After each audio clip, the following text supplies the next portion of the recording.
So the Jets fired head coach Robert Saleh, which kind of came as a surprise to everybody around the league. However, when you really think about it, what did Robert Saleh add to the Jets, right? He wasn't calling the defense. He obviously wasn't calling the offense. And beyond maybe you could say player development in the offseason throughout the season, what does Robert Saleh really do for the Jets? So I don't really mind his firing. I feel like it's a net neutral. I don't know that they got better or worse. I think maybe their ceiling increases. Maybe Jeff Ulbrich can light a fire under this team because they have really talented players, especially on defense, right? And maybe Aaron Rodgers can be the player that we've seen in the past. But it was an interesting move that I definitely don't hate at all because what's the worst that happens? I mean, you're going to probably be looking for a new head coach in the offseason anyway. The Jets really weren't doing anything under Saleh, so why not try to light a fire, see what you can get under the last season of Aaron Rodgers under contract, and try to make a run. The Jets are one game away from being first place in the division. They play the Bills on Monday night, which is either today as you're watching this, or yesterday if you're watching it when it comes out. I'm not sure if it's going to be Monday or Tuesday. Probably Tuesday, actually. But the Jets, as you're watching this, could be first place in the division, which is so bizarre that it could be with a new head coach or interim head coach. So anyway, this team does still have some problems regardless of the head coaching situation. So here in Madden, I'm going to insert myself and see if we can rebuild this team. There's a lot of talent, a lot of young talent in place. Sauce Gardner, Quinnen Williams, Breece Hall, of course, kind of the headliners there, but a number of other really good players as well. So let's go ahead and try to put the finishing touches on this team, and that might revolve around getting a new quarterback long term. Let's begin this rebuild. So we'll take a look at the team, and this is what we're working with. Now, I will say, I do want to get Olu Fashanu involved. He's only 21 years old, also a fan of the Bengal YouTube channel. So Olu, if you're watching this, get to work. Focus on football. This is don't be doing anything in your free time. That was a bad bit. We're gonna leave it in. But yeah, first round pick. Do want to get him involved at some point. Would not be the worst idea to start him over Morgan Moses just because age and development purposes. Moses, of course, is 30 plus, normal dev. Trying to win now. Wouldn't be the worst idea to just keep him where he is. But the O-line mostly is pretty young, pretty good. John Simpson, if he's going to be one of the older pieces here and he's 27 years old, it's not that bad. Now, him being only a 74 overall, that could be a bit of a problem, but I'm not going to move Fashanu into guard. He's just not a guard. So don't really want to be doing that at all. On the playmakers, skill player front, looking pretty good. Braylon Allen's a really nice change of pace power back. Breece Hall, of course, we all know about. Garrett Wilson, Mike Williams. On paper, looks to be a pretty good combo. Williams, of course, kind of still working back from injury, but Garrett Wilson's obviously extremely talented. Aaron Rodgers is kind of where we start to run into some problems. He's 40 years old, and he's good, not great in the game. Right, we have to focus on it from that perspective. It's not like he's been lighting it up either in real life, but he's going to be in the final year of his contract, right? Oh, in July, he signed a 3-year extension, $112.5 million restructured contract extension. Okay, I didn't hear about that. So he's actually under contract for 2025 as well. So the Jets aren't necessarily all in this year. All right, that kind of changes things a little bit, I suppose. And then defensively, still have some really good players in here. C.J. Mosley, one of the better linebackers in the league. Quincy Williams is a solid player. His brother Quinnen is phenomenal. Will McDonald has kind of flashed as a pass rusher, but you're definitely missing something off the edge with this current group of guys in. Michael Clemens really is just not that guy. Good rotational player, sure, but, you know, they're definitely missing Bryce Huff. That's, you know, there's no question about that. Tony Adams, Chuck Clark as your starting safeties isn't necessarily great, but corner gets a lot better. Sauce Gardner, maybe the best in the league. He's right up there, top 3 if he's not number 1. DJ Reed, Michael Carter is one of the better slot corners in the league. It's a really, really good group for the most part. Just got to, you know, fill in the cracks a little bit, I would say. Now, of course, it should get better on the edge in the future, but Jermaine Johnson being out for the year with an Achilles tear, pretty brutal. Who knows how he's going to come back from that. And, of course, Hassan Reddick may never end up playing for the Jets. This ends up being a pretty horrendous signing. They're not extending him. He's not showing up. He's not playing. So I don't know what to do with that. And the report is that Hassan Reddick also declined a one-year deal that was apparently all but worked out. I don't know what that means, but it was at the finish line. Was it though? Because he declined it. So I don't really know what the deal is. But the pass rush with Jermaine Johnson looks a lot better. With Hassan Reddick, obviously, would look a lot better. But we've never seen Hassan Reddick play a game for the Jets, and we seemingly likely never will. Well, this class seems to be absolutely stacked at defensive end. And, I mean, it's at least going to be something we consider drafting. Starting out the season 0-2, we're going to simulate to the midseason mark and see how things are going. But, you know, we expected some bumps in the road. It looks like we're certainly getting those. And I don't know what changes I would make. Malachi Corley, I'm going to have playing a little bit more. Xavier Gipson does have star dev, but I just don't really see him being a starting receiver for us. It could happen. Like, there's something to work with here. He's more of an in-real-life return man. Do I really want to develop him at wide receiver? Like, I could try. His development trait says I absolutely should. I'll bury Alan Lazard as far deep in the depth chart as I possibly can. And even with Jermaine Johnson coming back, I could still draft defensive end. This is really a 2-linebacker team anyway. Could definitely work in a 3-4. But Jermaine Johnson's not a 3-4 end. So, we would have to take one of those, maybe a bigger defensive end in the draft to make that feel a little bit better. I don't know. Midseason mark, 3-4. It's you know, potentially in play to win the division, right? Bills are 5-2. They could go on a bad run. Miami and New England are not doing so well. The AFC in general is pretty stacked. Texans, Titans at 6-5-1. Raiders have 5 wins. The Chiefs still exist. I can't believe they're 2-4 in simulation. That's insane. The Chargers seem to do really well in simulation every year. They're 6-0. And the AFC North is looking pretty strong. But we could still be a playoff team. At the midseason mark, I would say I'm going to keep choosing defensive end. That just seems to be the strength of the class at every different position. And we might end up picking pretty high in the draft depending on how things go. And even if we don't, we could always trade up. We do have some pieces I would consider trading. And now that we've made it to the midseason mark and we're not doing so well, we're floundering, I guess you could say, we could potentially consider a Hassan Reddick trade. Just because I don't ever think he's going to play. So he's going to be listed at defensive end here, which makes sense given the scheme. But where is he? Where is Hassan Reddick? Oh, on IR. So let's take him off IR, and then we will be able to trade him. So he's a player I would like to have, really, if we were doing well. If we were like 5-2 right now, maybe we'd keep him around. But the reality is he's 29 years old, right? And probably not going to continue to get better. And if he were maybe a 90 overall, there'd be something here.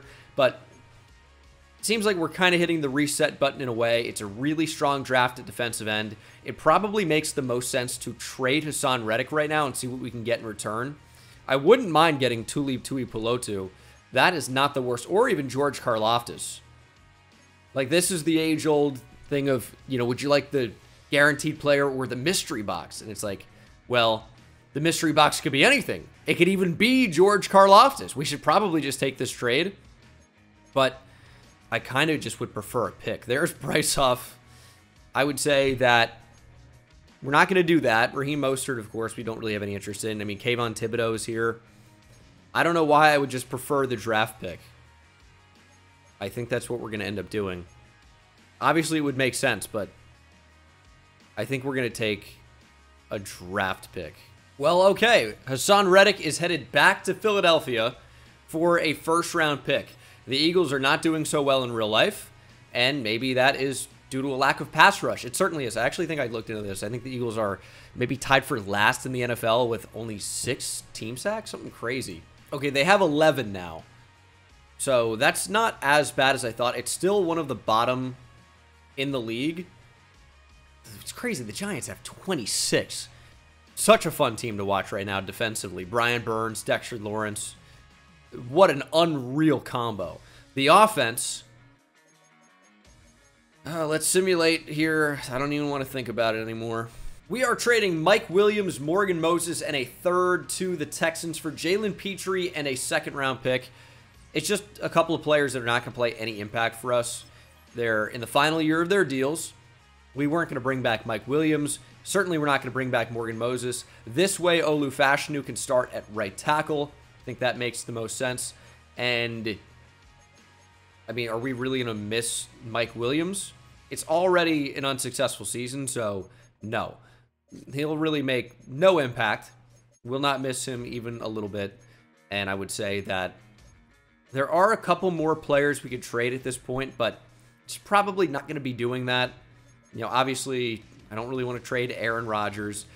I'm going to want to keep Tyron Smith. He's the big one in the final year of his deal that I just don't really want to trade. I think that he'd be more valuable to us still on the team, especially now that we've traded Morgan Moses. Tony Adams is really going to have almost no value. And, I mean, we could just use the depth anyway. Thought about trading for Kyle Pitts. It's a little bit flashier than Jalen Petrie. I just didn't think it was the right move. Unfortunately, finishing 6-11, although that does make some sense as we traded away some pieces at the trade deadline. Okay, Jets playbook is interesting. Aaron Rodgers threw for 54 touchdowns. 16 interceptions, but 54 touchdowns is insane. Just shy of 4,400 yards. Rushing, Breece Hall was productive. About 1,100 yards, 8 touchdowns, and receiving 18 touchdowns in the slot for Malachi Corley. Garrett Wilson was very productive as well. 8 touchdowns for Tyler Conklin. A lot of receivers contributing. 6 touchdowns for Alan Lazard. Okay, this is a very interesting set of stats here as the cat wants to get involved. Not sure if you guys heard that. 23 TFLs for Quinnen Williams. 9 sacks for Quinnen Williams, led the team. 7 for Will McDonald. Interception, CJ Mosley had 7. DJ Reed had 5. These are very interesting stats for a team that won just 6 games. How did that happen? I don't know. This was bizarre, to say the least, though. This was really, really strange. And CJ Mosley's second in the league in interceptions, first in tackles. Is he going to win Defensive Player of the Year? It's probably a better than not chance that he does. Although, I guess, you know, linebackers don't really win it as often. It's pretty much pass rushers. TJ Watt had 18 sacks. It's not 20 plus, though. I mean, CJ Mosley could be right there for it. He really could be. So, we'll see what ends up happening with that. Can't check now, but we'll see at the end of the year. Eagles-Bengals Super Bowl. So, the Eagles do end up doing quite well with the addition of Son Reddick. In fact, they actually win the Super Bowl. Malachi Corley is your Offensive Rookie of the Year, so he's going to be a big part of this team now. And TJ Watt does still win Defensive Player of the Year. It's just going to go to a pass rusher. I mean, that's just pretty much what the award is now. The same way that, you know, the MVP is a quarterback award. How can I not? Where is this? Is it not in? Why is in-season awards locked? I don't know. I've never seen that before. I wanted to see the voting, or, you know, see where CJ Mosley finished in terms of Defensive Player of the Year, or Best Linebacker, or whatever these kind of BS awards are that they have in the game, but it's just not accessible, so I have no idea. 25 players waiting to negotiate extensions. Sauce Gardner, we are going to accept the 5th-year option. Same thing for Garrett Wilson. These are going to be really expensive extensions, so we really cannot do a whole lot in free agency. DJ Reed's going to be a potential tag candidate if he declines. He's 28 years old, 89 overall as well. I'd like to keep DJ Reed. A 2-year deal, I think, makes the most sense for us. He might go down to an 87 this offseason and then maybe an 85-ish or so. So he's still going to be good. But is he going to be worth paying $16 million to in 2027? That might be unlikely. If I can draft and develop a corner, I think that's going to be more valuable to us. So we'll try to give him a 2-year extension. He's going to test free agency, but he's also not, because I'm going to just end up tagging him. So we'll do that. It's 1 year, $23.2 million. That's totally fine. We have the money this season. That's not a problem. Jermaine Johnson, we're not going to pick up the 5th-year option. I'll probably just choose to extend him. Tyron Smith, I do want back. I didn't trade him for a reason. And I do want him back for 2 years. Might have to draft a tackle at some point, but I'm willing to extend this to make sure that he actually ends up staying here. Although he could hit the market and will save money, but then tackle is going to be a problem. And Tyron Smith is going to hit free agency. Obviously, cannot franchise tag him because we've already franchise tagged a slot corner. How smart is that? Tyler Conklin, I would like back for a year. Little expensive. He's probably going to decline.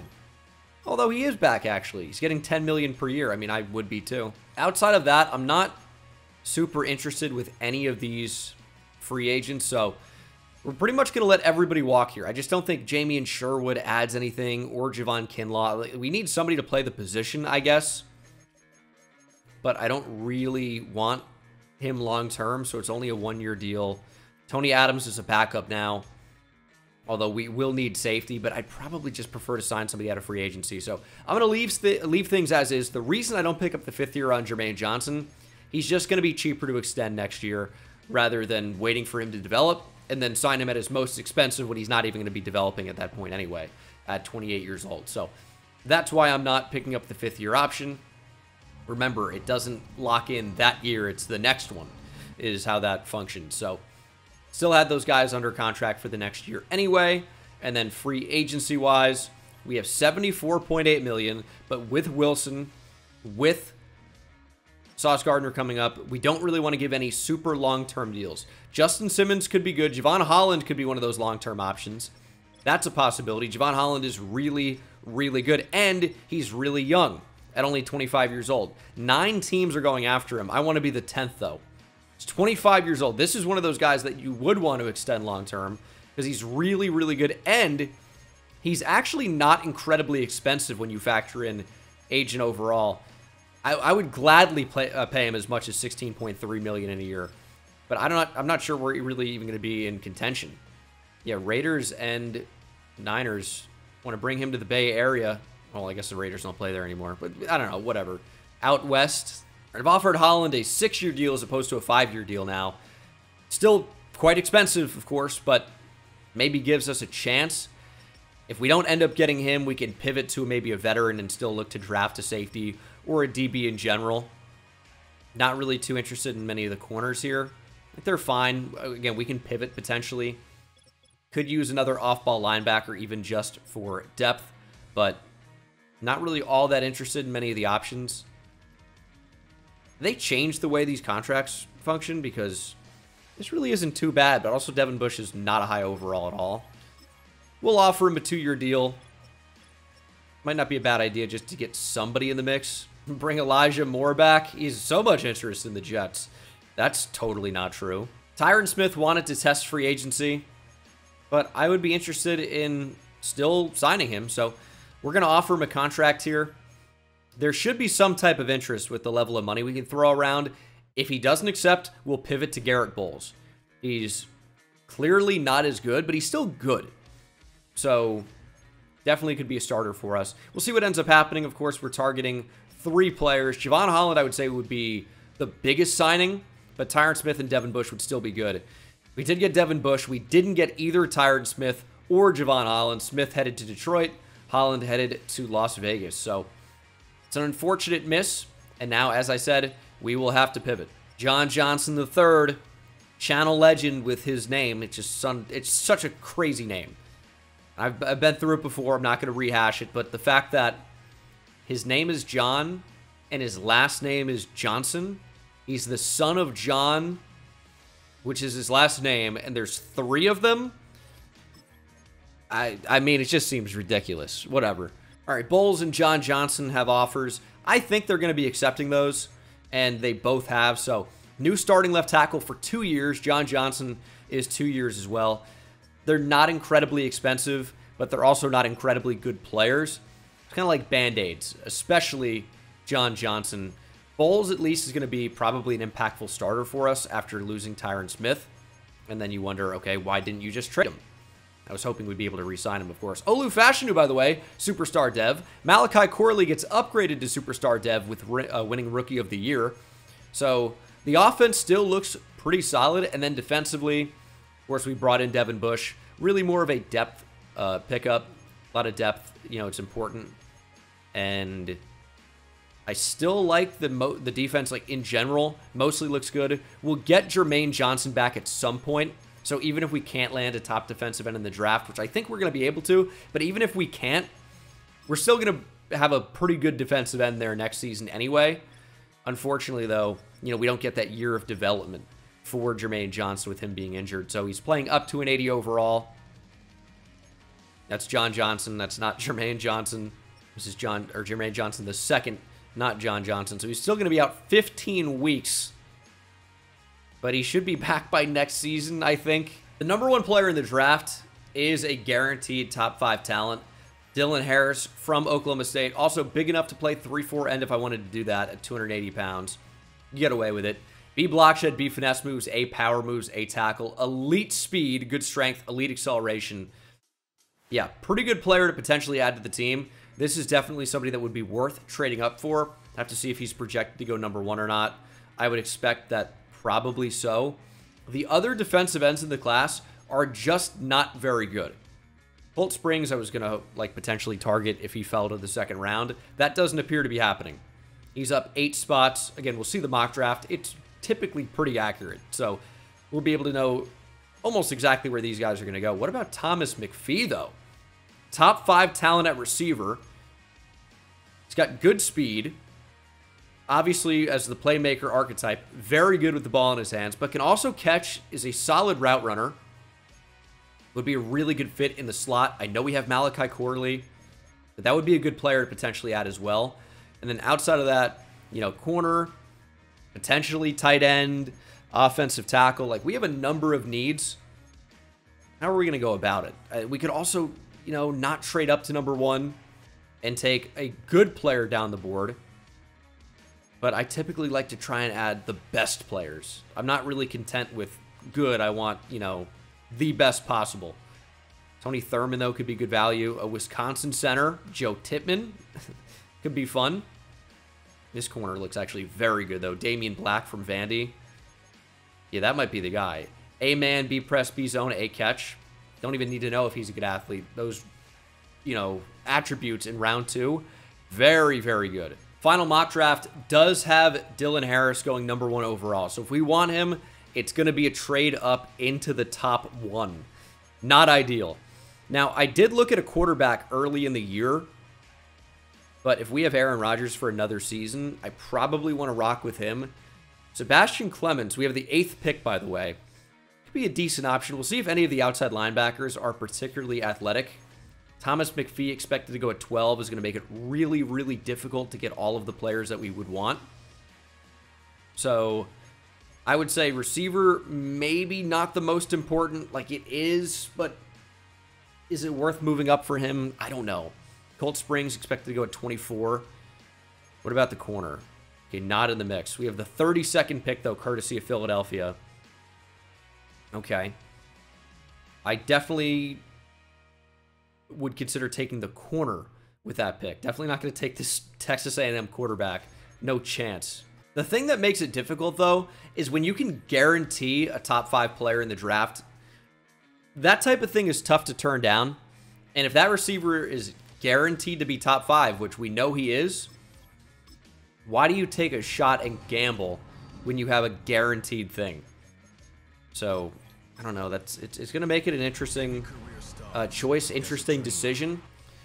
I would say that we could really use a defensive end. It's maybe not the biggest need in the draft for us, but we could certainly use one. And Damian Black, by the way, is a top 5 talent. He's got great speed. Actually ran to the 4.2s at his pro day. Okay. Yeah, I mean, when they have ratings, attributes like that, they're going to end up being a really good player. So that's a corner that we're going to draft, guaranteed. DJ Reed could potentially move back to safety. That's a possibility. But Damian Black needs to be pick number 32. Guaranteed. I think we pass on the receiver overall and just try to move up to 1. When you look at our team, Malachi Corley getting superstar dev with already having Garrett Wilson makes this a really formidable duo. Receiver still a need, but maybe not a significant one. So, I mean, Aaron Rodgers, by the way, superstar X Factor, but is a 79 overall now. He's playing up, but that's brutal. But I get it. You know, he's 40-something years old at this point. How long is he going to be able to stay good for us? So quarterback is a huge need. CJ Mosley, superstar dev. Yeah, I mean, I like Michael Carter, but that corner is going to be incredible. We get Jermaine Johnson back, but I don't know if we can rely on him. Yeah, we're going to move up to 1. And then potentially consider a move to a 3-4. Will McDonald just is not that guy in a 3-4, though he's only 241 pounds. If he was going to stay at defensive end. He's really more of a 3-4 outside linebacker anyway. Okay, this pick is proving to be very difficult to get from Denver. I mean, this is a ridiculous asking price. 4 first-round picks in 2 seconds. Sauce Gardner and Quinnen Williams. Be for real. Okay, first trade. We are sending DJ Reed in division to the Patriots.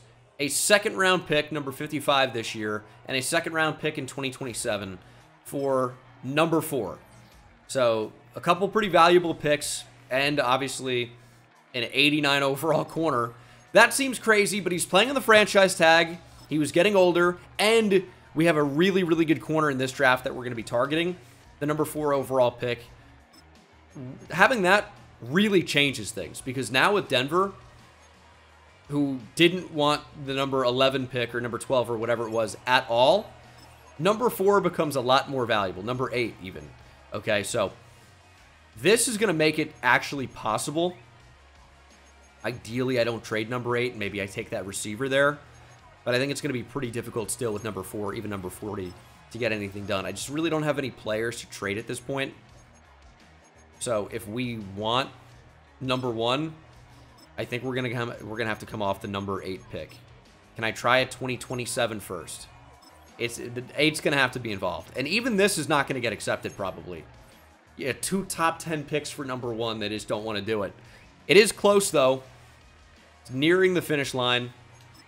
How about 104? It's gonna have to be. It's gonna have to be 85, and even then, it's gonna need a little bit more. I mean, this is an extremely valuable pick. I get it, but they're really, really, really valuing this a lot. But this should be the final trade. Number 4, number 8, a 3rd this year, a 4th next year, and a 6th this year for number 1. Was it worth it to trade 2 top 8 picks to get this one player? I'm going to say yes, it was. Dylan Harris, physical player who delivers bone-crushing hits, loves to utilize a spin as a counter move, has a swift arm over move in his arsenal, will utilize power and leverage to bowl through pass protectors. A lot of stuff in there, right? But he's 6'4", near 280, 21 years old, with elite overall athleticism and skills. Bone-crushing hits, but has D-hit power. Okay. Dylan Harris will give us flexibility to either run a 3-4 or a 4-3. He should be a phenomenal player and is the number 1 overall player in the class. Sheds blocks with ease, sudden hands can create quick pass rush wins, and ability to win using power moves is impressive. He has, of course, hidden development, 86 speed at 276 pounds, 85 strength, 88 acceleration. Really awesome player to add. And I just think that even if you have 2 top 10 picks, number 4, number 8, after that DJ Reed trade, can you guarantee a player there, or even 2 that are going to be as good as the one that we got at number 1? Getting that number 1 player in the class, extremely valuable. And we will simulate to our next pick, which is at number 32. Colt Springs, by the way, does go at 24. Maybe would have considered him at this pick, but I think that would have been a little bit crazy. There is a round 1 center in Thurman, but Damian Black is available. This is not a player we want to miss out on, especially after trading DJ Reed. That's one of the reasons I felt good about that, is we could pick up this guy. 22 years old, 6 foot, 202, great speed, great jumping, and obviously lockdown abilities, and a tackling. So could we feel good about him playing in the slot? I think we could. A awareness, A man coverage, B zone, B hit power, B press. Really good player. And he is ranked the number 2 player in the draft. We took him at 32. I don't know why I feel like he's going to have normal dev. Tell me I'm wrong. He does have some pink loafers. Or is that the lighting? Probably the lighting. Looks kind of cool, though, not going to lie. Great balance and quiet feet in man coverage. Most effective in zone coverage. I don't think that's true. And then wrap up and drag down tackler. Hidden dev. 93 speed, 94 change of direction, 90 acceleration and jumping. Yeah, he's a freak. Now, is great jumping only a 90? Feels like that should be like 93. I don't know. Nitpicking at that point. Great selection. Killing the draft so far. We had the bookends of the first round, and we got the two top players in the entire thing. Tony Thurman would go at number 33. Maybe I should have tried to move up for that. Where are we here? Only guaranteed round 2 to 3 talents at this point. Could we take a quarterback anyway? Replace one Aaron with another. Another Texas A&M quarterback. Not Aaron Rodgers. He went to Cal, and before that, some JUCO. But the Texas A&M quarterback projected to us at 32 before. Not this one. A medium, A short, A throw under pressure. He's got elite throw power. I mean, he wouldn't have to start this year. I think we pull the trigger. He's going to be a developmental guy, and we can try and develop him. He's ranked number 74. We knew it wasn't going to be exactly a super awesome pick, but I think there's something to develop here. Shows great touch on intermediate throws, maintains mechanics and accuracy when under pressure, turns scrambles into back-breaking plays. He does have hidden depth. 94 throw power, 79 speed, 85 acceleration. We know the accuracy is really good, except deep down the field, but he does have the arm to potentially hit those throws anyway in time. I think that was worth it. Aaron Sellers. Could we have gotten a pick next year that would have been valuable? Yes, but I think that year of development could prove invaluable. And I'm going to try and get one of those scenarios to pop up that says, hey, do you want to sit your quarterback for potential long-term gains? And you know what? Yeah, I do. Also, this receiver is 6'8", 233 from Bama. A, catching traffic. B, catching. He's a decent athlete when you factor in he's 6'8", 233. A spectacular catch to go with A, catching traffic. A, run blocking. His route running's terrible. But if you want a big jump ball receiver to potentially even play tight end, this is your guy. Jose Hightower, ranked number 78. We took him at 104. Of course he played college basketball for 2 years. He's 6'8". Soft, reliable hands, strong hands to make catches through contact. Only normal dev, but he's definitely athletic. He definitely has incredible size. And we'll see what we can do. He just might end up playing tight end for us. Maybe not this season because we have Tyler Conklin, but maybe at some point. Anyone with elite speed in here? No. I'll consider a day 3 linebacker with A tackling and great speed, though. Maybe we have something here. It says high football IQ routinely on display. He's ranked number 161 in true talent. We took him at 136. Normal dev. Yeah, not amazing.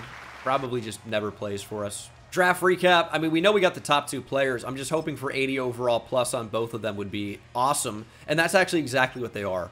Both at an 80, so we had the actual joint highest rated players in class. Sellers is a 72, as is Jose Hightower. 72 overall for a rookie quarterback, especially with hidden dev. That really isn't bad at all. Medium and short accuracy are pretty good for a rookie. Deep accuracy, you could see there was a number there for sure. But overall, I think we have a pretty decent player here. Isn't going to wear 19 because that's just not a good QB number. We'll find something else. Anything else, really. How about number 2? Is it retired by the Jets? Don't care. Oh, Bengal, that was Don Maynard's number. I actually don't know if that's true, but probably isn't. We got the 2 best players in the draft very easily. Larry Alexander was a 78. Only 178 overall player in the class. Only 177. Only a few 76s. This was just not that good of a draft class. Except for, you know, 2 or 3 players at the top. But overall, I mean, really, really good draft from us. And the fact that we can actually upgrade 2 quarterbacks in training camp as well means that Sellers will go up to a 73. That'll be nice. Dylan Harris is an 80 overall power rusher, 77 speed and run stopper, 83 power moves, 76 block shed already. Has no traits, which is weird because it says in the scouting report that they should have traits, and then they just don't have them when you actually get them. Damian Black, of course, we know hidden dev. 80 overall man-to-man and slot, 78 zone, 93 speed, 82 man, 79 zone, 75 press. Tackling's pretty good. Block shedding maybe could be better, but a really, really good player overall. We checked out the quarterback. I mean, Jose Hightower is going to have just brutal route running for a receiver, but I'm telling you, could absolutely play tight end. Might even get an overall boost when moving to tight end. We know he had a pretty awesome run blocking, but for a receiver, for an actual tight end, it gets significantly worse. You do have those type of tight ends that can be effective, though, like your Darren Waller type guys. I think we'll probably play him at wide receiver in year 1. I also think the wristband over the long sleeves is an insane look. What are you doing? But okay. 75 overall vertical threat, 36 blocking. If we see him as the Tyler Conklin replacement, though, I'd want to develop him at tight end instead of, you know, just developing him at wide receiver. However, I feel like he's going to have more chances to develop and perform at wide receiver, so we'll leave him there for now. But overall, a really, really strong year 1 draft class. We don't really have, you know, too much in the way of picks in the future because of some of those trades, but we do have to look forward to, you know, a quarterback that's going to take over for Aaron Rodgers. No third or fourth round pick in 2026, and then no second in 2027. Overall, like, most of our picks are still intact, but, you know, we don't have a ton of swings. We just have a couple of those top picks, and then, you know, some picks real later down the board that are going to be probably a lot less valuable. You know what we also could do is not move to a 3-4, fix linebacker at some point, and just move Dylan Harris to be a dominant rush D tackle. At 6'4", 280, I can kind of get around that if he's such a great player, number 1 in the draft, that he can be undersized and just move over. And then Javon Kinlaw doesn't really even need to exist. So that's tempting. We also could go Kinlaw nose tackle, Harris D end, Quinnen Williams D end, and then McDonald and Johnson at outside linebacker. That's also an option. And you know what? I'm going to try it. So this is what the defense is going to look like. Looks pretty good overall. You know, we have 2 of the best players in the league at left end and at corner, and some players that could potentially become that at right end and also corner. CJ Mosley is regressing a lot because he's old. That makes sense to me. And then on offense, of course, we have a backup quarterback. High hopes for him, big-time expectations, and specialist will look more or less like this. What I think could also be a really good idea is Harris rush D tackle, McDonald and Johnson off the edge, and then the 6'8" rookie receiver, Jose, what's his name, in the slot, produce a ton, win Offensive Rookie of the Year, and then bang, superstar dev. Now we have a superstar. So let's try that. Jose Hightower. What a fitting last name, by the way, for someone 6'8". Yeah, we're going to put him in the slot. And then Dylan Harris will be, yeah, he'll be a rush end. All right, I mean, I think the team has a ton of potential. Getting big-time dev traits for both of our 80 overall rookies would be really nice. I'm going to go week by week and see if we can get that moment to pop up for, hey, bench your rookie quarterback and get a ton of XP. I don't know if they have to be starting in the depth chart in the first place for that to pop up, or if they can be in that second spot. I almost think I should move them to QB1 to see if we can get it to trigger. I think that's probably more likely. So let me do that. That might end up being the wrong decision, but I think that is more likely to get it to trigger than anything else. And I think it would be probably week 1. I don't remember, but we'll look into it. That would be a big storyline to get.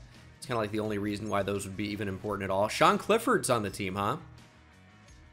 Go to the practice squad. Here it is. The fans are curious how you'll handle your rookie quarterback's development. What do you mean? All right, we know what we mean. We're going to sit him, and we're going to get big-time development.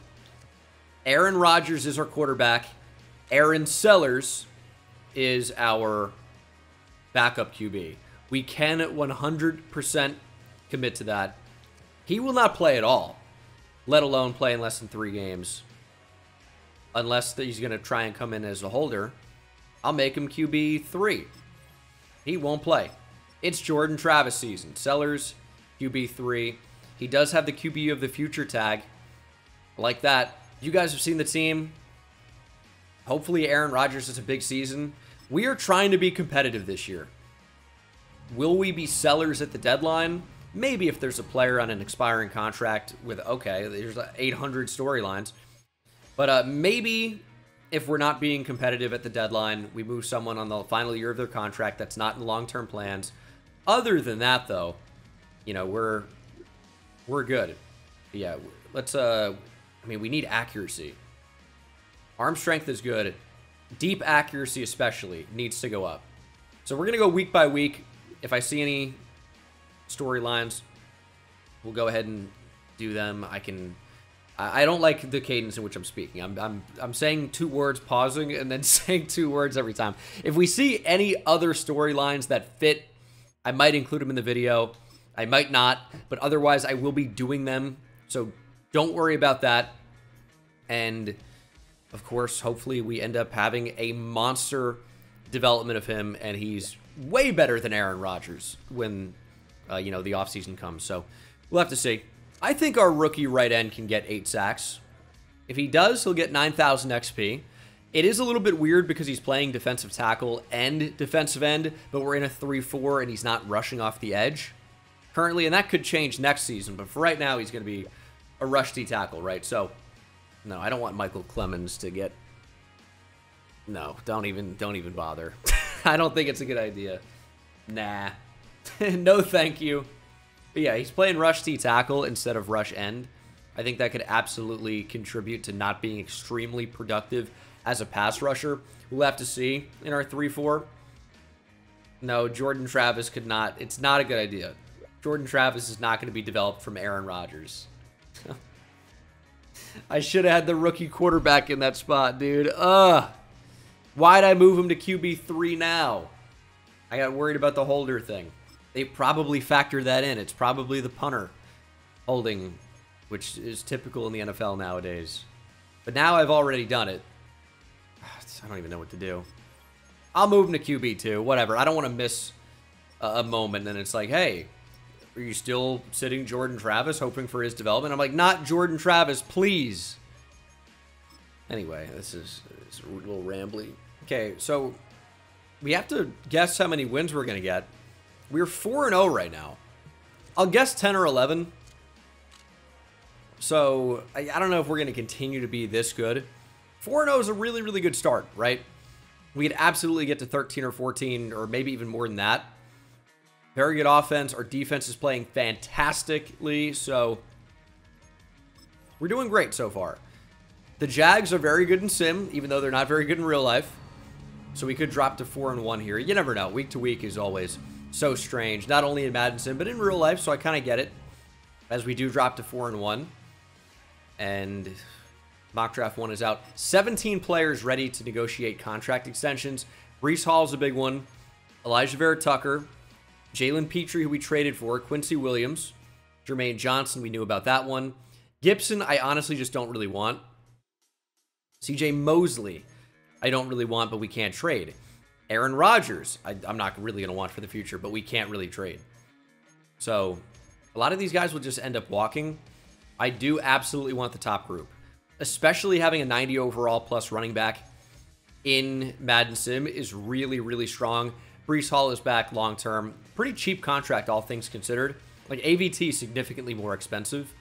More valuable position, I guess, as guard and really interior offensive line in general is getting more of a boost, but especially guard compared to running back. Only 26 years old. He likes everything about it. He just needs more time to think about it. If you like everything about it, don't be weird. Just sign.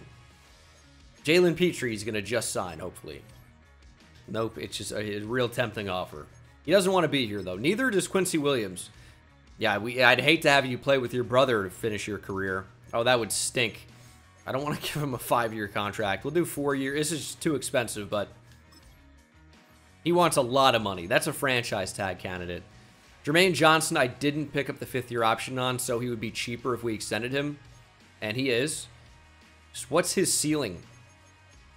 He's not that expensive, though. All things considered, having an 80 overall defensive end, that's 27, 28, 29. That's okay. Jermaine Johnson returns on a 4-year extension. And then, I mean, Mosley may be back for another year. He wants to be here. He's worth probably $11 million just to have for one more season. Javon Kinlaw, I don't want. Gibson, I should just trade now. He's not really playing any impact role for us at all. He is a return man. I get that. I know he's kind of a fan favorite because he had that big overtime. Oh, why change my depth chart?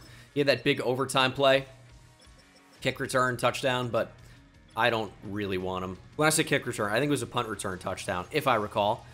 But I'll try to get anything back for him. Any pick would be valuable. Only have 5 receivers. That's crazy. I would take a 3rd-round pick. And Xavier Gibson gets me a 3rd-rounder from Dallas. Really good in real life trade for us. It's okay in the game. We'll take it. Mock draft 1. Let's see what this class actually looks like. So a right end who looks insane. A block shed, A power moves. I bet finesse moves is probably going to be very good as well. A tackling. Physically, he's good. Not super elite. 23 years old. But a very good player overall. We don't really know a lot about this class right now. Corner with A press at 6'2". A tight end projected to go top 6. Very intriguing draft class. A power moves at D tackle. Very intriguing draft class. 6-1 at the midseason mark. Giants on the schedule here in week 8. Now, I just did check into this, and Quincy Williams now has interest because our head coach historic win record has reached 50%. So he actually might be a little bit easier to re-sign at this point, but not on a 4-year deal. I would do 3 years and up the money a little bit. I don't really want to give you a long-term deal, Quincy. I really don't. Petrie, what do you want? You want to be in Texas? Good thing the Texans drafted you. How great is that? You're in New York now. You're in New Jersey now, really. And I moved away from that state, so. But I would recommend it if you're in the right area. New Jersey gets a bad rap. Jalen Petrie does re-sign, though. AVT we absolutely want. Am I just gonna? I'm gonna take some money away, actually. How about that? And now you're gonna sign. That's so funny. He's like, I want this exact offer, but I'm just not sure about it. How about less money? And then he signs. What an idiot. This is an interesting wrinkle. I promised Aaron Rodgers would throw for 35 touchdowns this season. He'll get a 21,000 XP boost to give him a boost in his old age. Would that make me keep him around? Probably not. I don't think that's going to be worth it at all. He is an 80 overall. It takes him 42,000 XP to earn 1 skill point, and he's going to regress. So, thanks for the 21k XP offer. It literally will do absolutely nothing.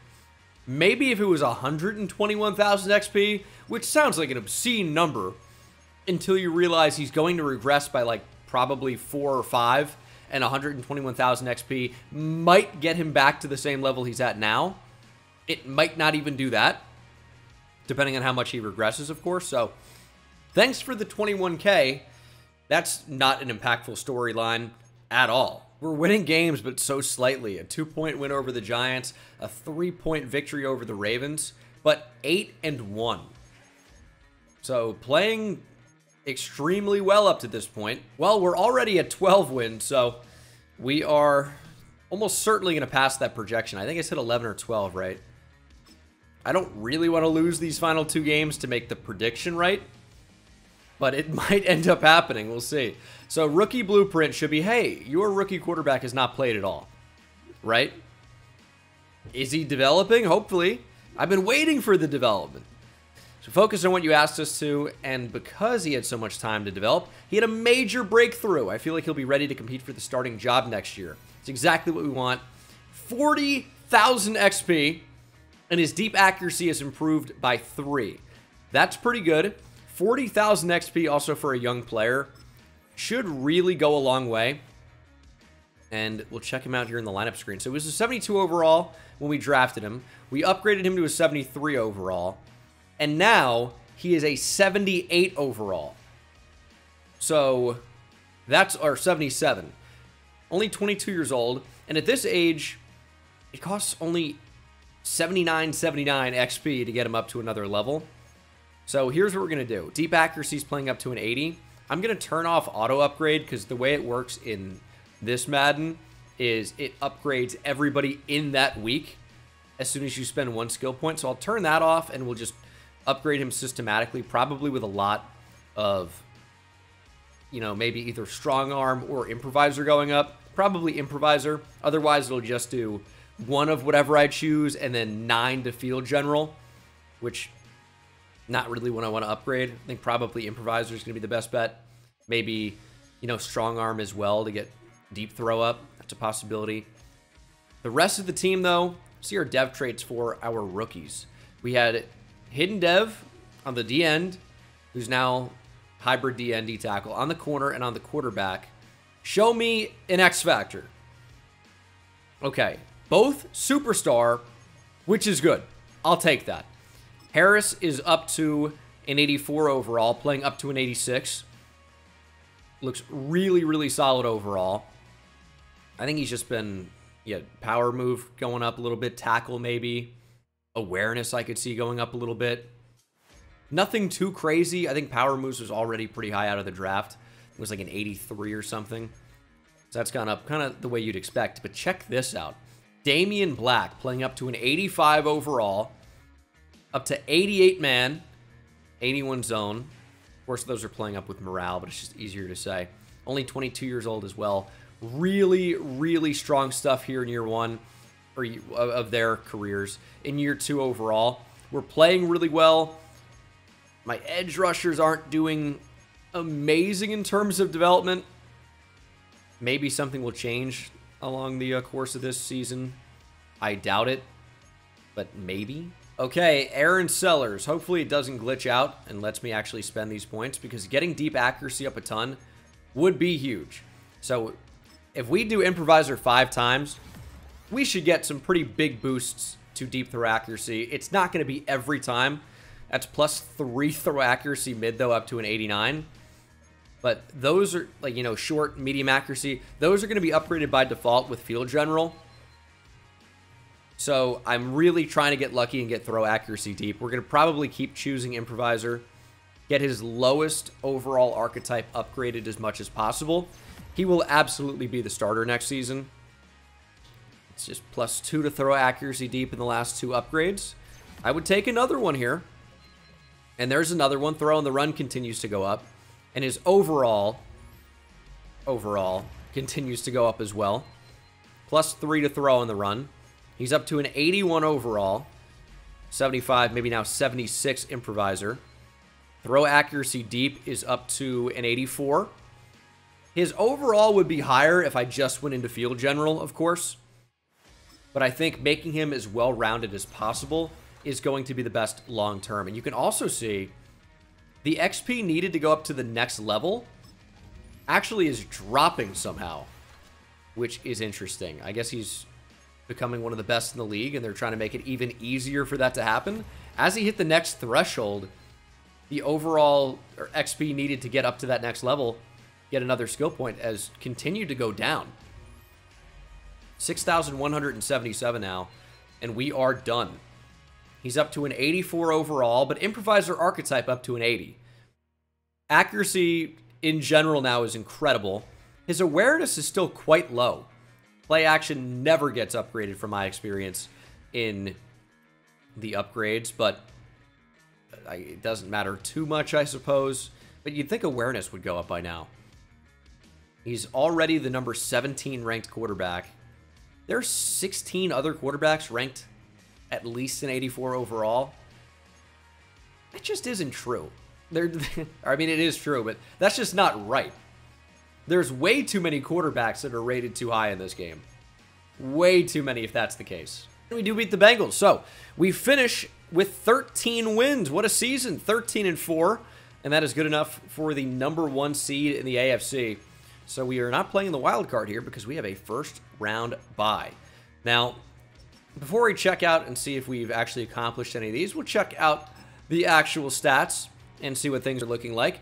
Aaron Rodgers over 4,000 yards, 43 touchdowns, only 6 interceptions. And what's interesting about that number is I feel like at the midseason mark when we checked his numbers, it was like 15 touchdowns to 6 interceptions or something close. So he had an unreal second half. What a performance. Rushing, Breece Hall was very, very good still. And receiving, Garrett Wilson led the team in yards. Malachi Corley led the team in catches, also at 18 touchdowns. 12 touchdowns for the rookie Jose Hightower. You're hoping that results in a dev trait increase.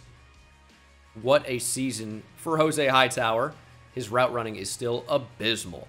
How did Malachi Corley get 18 touchdowns? I don't know. He's just finding a way. He's a beast. Malachi Corley in simulation, regardless of position, slot receiver or not, is just dominating. Still only 88 speed. Still doesn't really seem to matter. He is a beast. And then defensively, 102 tackles for Quincy Williams. 3 TFLs. 13 for Quinnen Williams led the way. 12 for Jermaine Johnson. 12 for Dylan Harris, who had 9 sacks. 7 for Will McDonald, who also had 9 sacks. Pass rush was good. 14.5 sacks for Quinnen Williams. 11 for Jermaine Johnson. This was a really good team. Didn't force a ton of turnovers in general, but overall was very, very good. 15th best offense in terms of yards. And we had the first defense in terms of yards. And we know we were scoring a lot of touchdowns, so this was a very, very good team. The defense I'm running, by the way, is 3-4 under in Steelers playbook. So maybe that's a really good combination. You know, we struggled to find, you know, defensive playbook and scheme fits that actually play well in simulation. And we definitely got enough sacks. Yeah. So Ryan Clark, oh, so impressed that we met the goal. I think it was 40 overall. So these guys might get a boost in the postseason. Actually, 2,500 XP. We get some staff points. 2,500 is just not, it's not enough. You should get enough to upgrade at least somebody, like 10,000 XP maybe, I think is a better number. If they met the goal, you should be rewarded. Dylan Harris absolutely had 8 sacks. That's what we guaranteed. It's wrong. We met the goal. He had 9 sacks. We said he would get 8. I don't know how the storylines and the scenarios can be the big selling point for the game, and half of them don't even work. That feels like a miss. Well, all of our players earned 4,500 XP for exceeding our expectations. It's funny, though, in the storyline scenario there, Sauce Gardner's like, we didn't have a lot of wins at that point, and you really impressed us. Thanks for believing in us. We were undefeated. So, let's see. Aaron Rodgers at least worked. He gets 21k XP to prove to the experts that he's still got it. And guess what? That doesn't do anything for him. Maybe that gets him up because he had some XP. Maybe that gets him another skill point, and he'll make a run for the playoffs. We're not obviously going to put in a rookie quarterback that has never played, despite his overall. But we'll see. Our secret weapon, Jose Hightower. He's in the slot. He's going to be a beast. We need to work on his route running. It's so terrible. Let's do that. We'll make him a little bit more well-rounded. And we could make a run this season. +5 deep route running only for the playoffs. Make it permanent. Please. It's a nice boost, but I don't know. It feels like it's somehow going to result in the first round elim. Playing the Buffalo Bills. AFC East division matchup. The Bills went 10-7. We went 13-4. And they're going to knock us out of the playoffs here, surely. That is exactly what happened, I believe. Just how that goes. 20-15 is your final. The Bills are making a run. Knock off the Chiefs. They beat us. Take it on the 2 top seeds, no problem. And that might be the New York Jet career for Aaron Rodgers. First round buy into a first round exit. Not exactly what we were going for. But the silver lining of not making the Super Bowl is, wow, we get to be in the Pro Bowl. Wow, that's fun. Steelers, Niners make the Super Bowl. The Bills don't even get in. They run through the juggernaut top seeds of the AFC just to lose to the Steelers.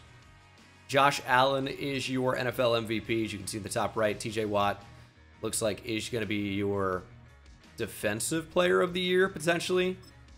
That's probably what that says. It also might say, hey, the Steelers are in the Super Bowl and TJ Watt's pretty good. But I think most probably he won Defensive Player of the Year. He is dominating in Sim and also real life. He's a tremendous player. And see what the results of this 2025 season are. Steelers win the Super Bowl 35-17 over the 49ers. TJ Watt wins Super Bowl MVP. He also wins Defensive Player of the Year. I'll tell you this. If you want a player to be productive in Sim at left outside linebacker, run Steelers playbook. They will dominate. But it helps that TJ Watt is a higher overall as well. Dylan Harris wins Defensive Rookie of the Year for us. Very nice to see that.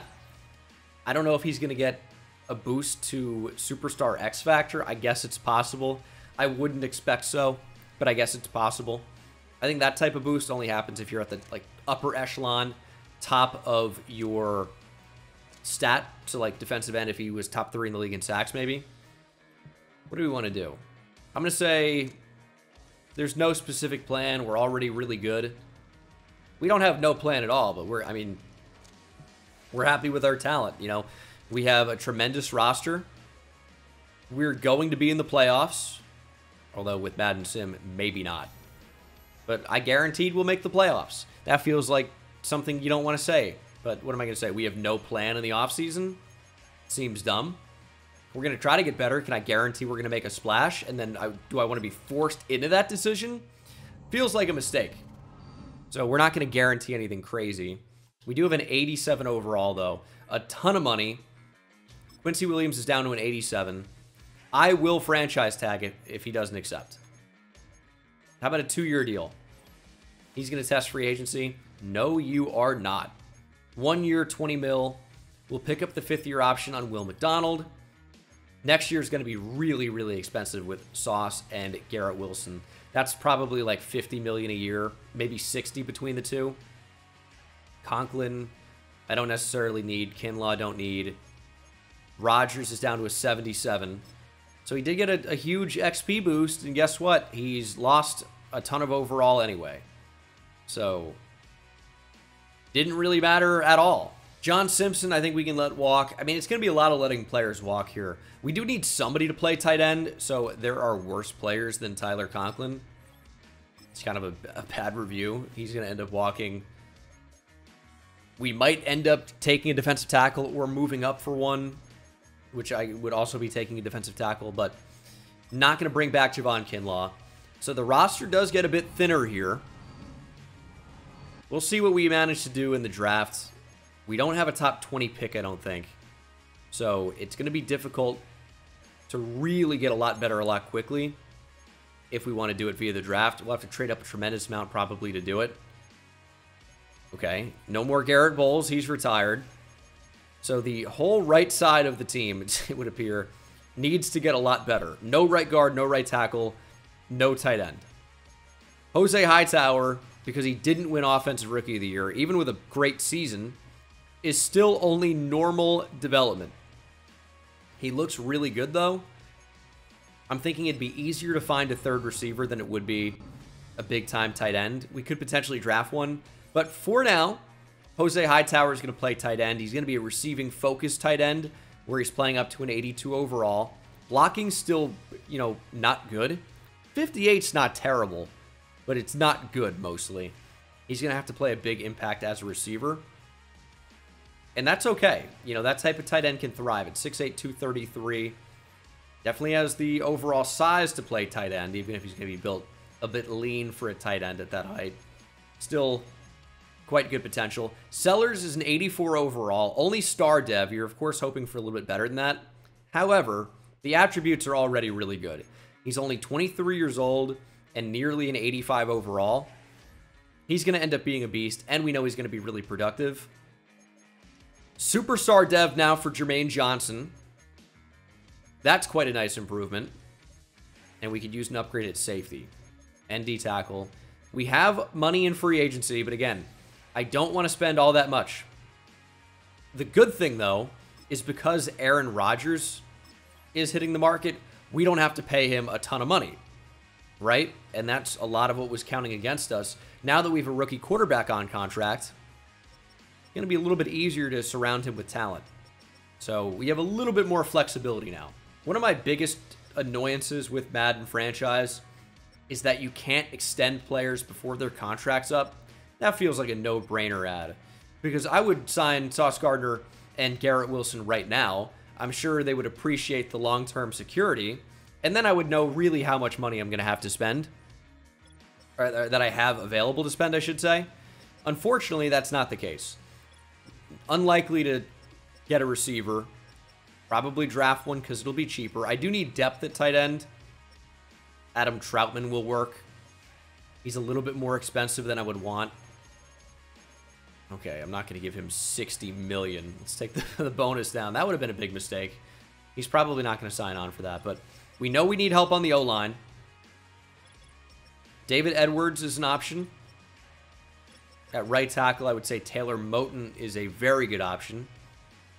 He probably just comes in to start right away.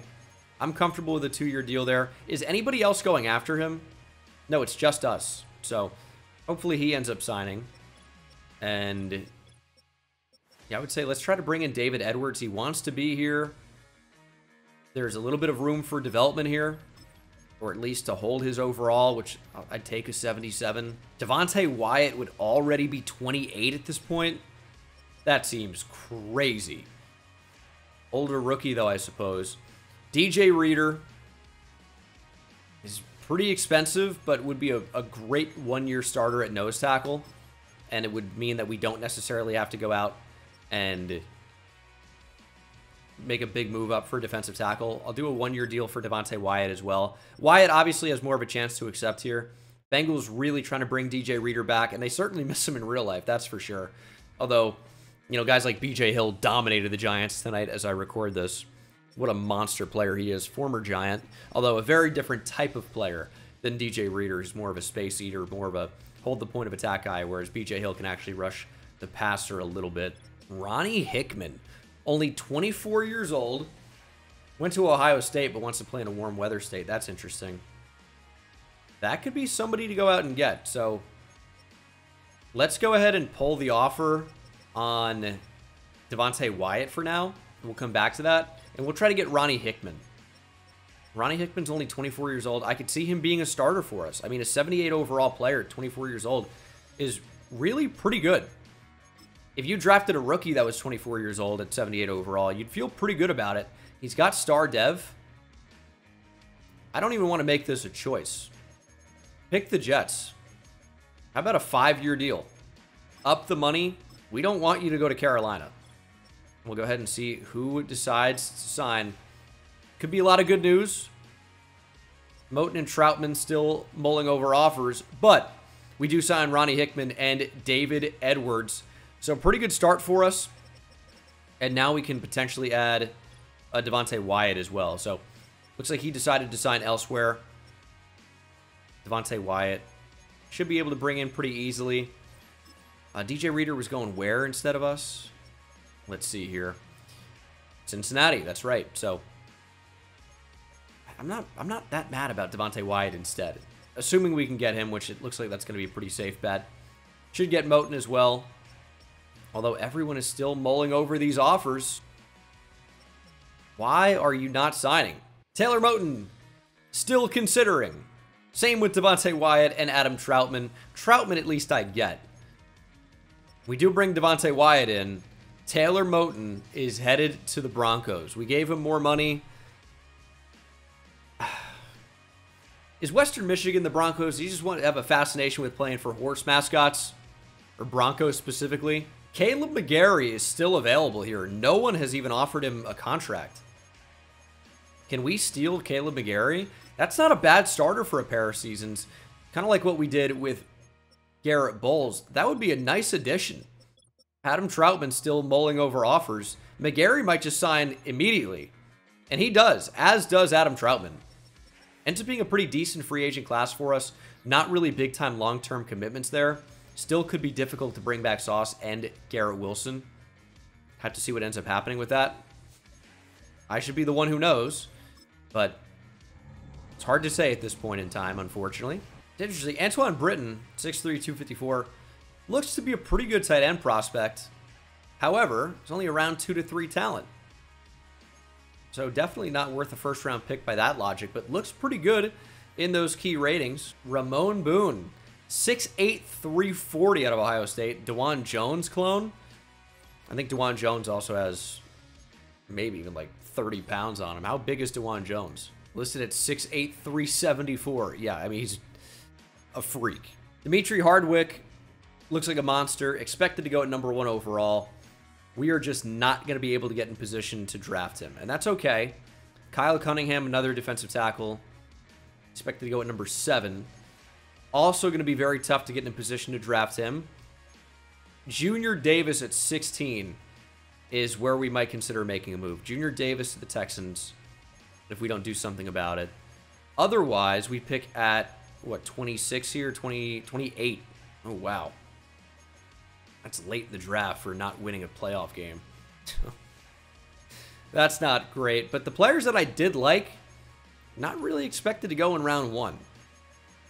So we're not really in a bad position here. Okay, here we are in the draft. Again, very unlikely to trade up.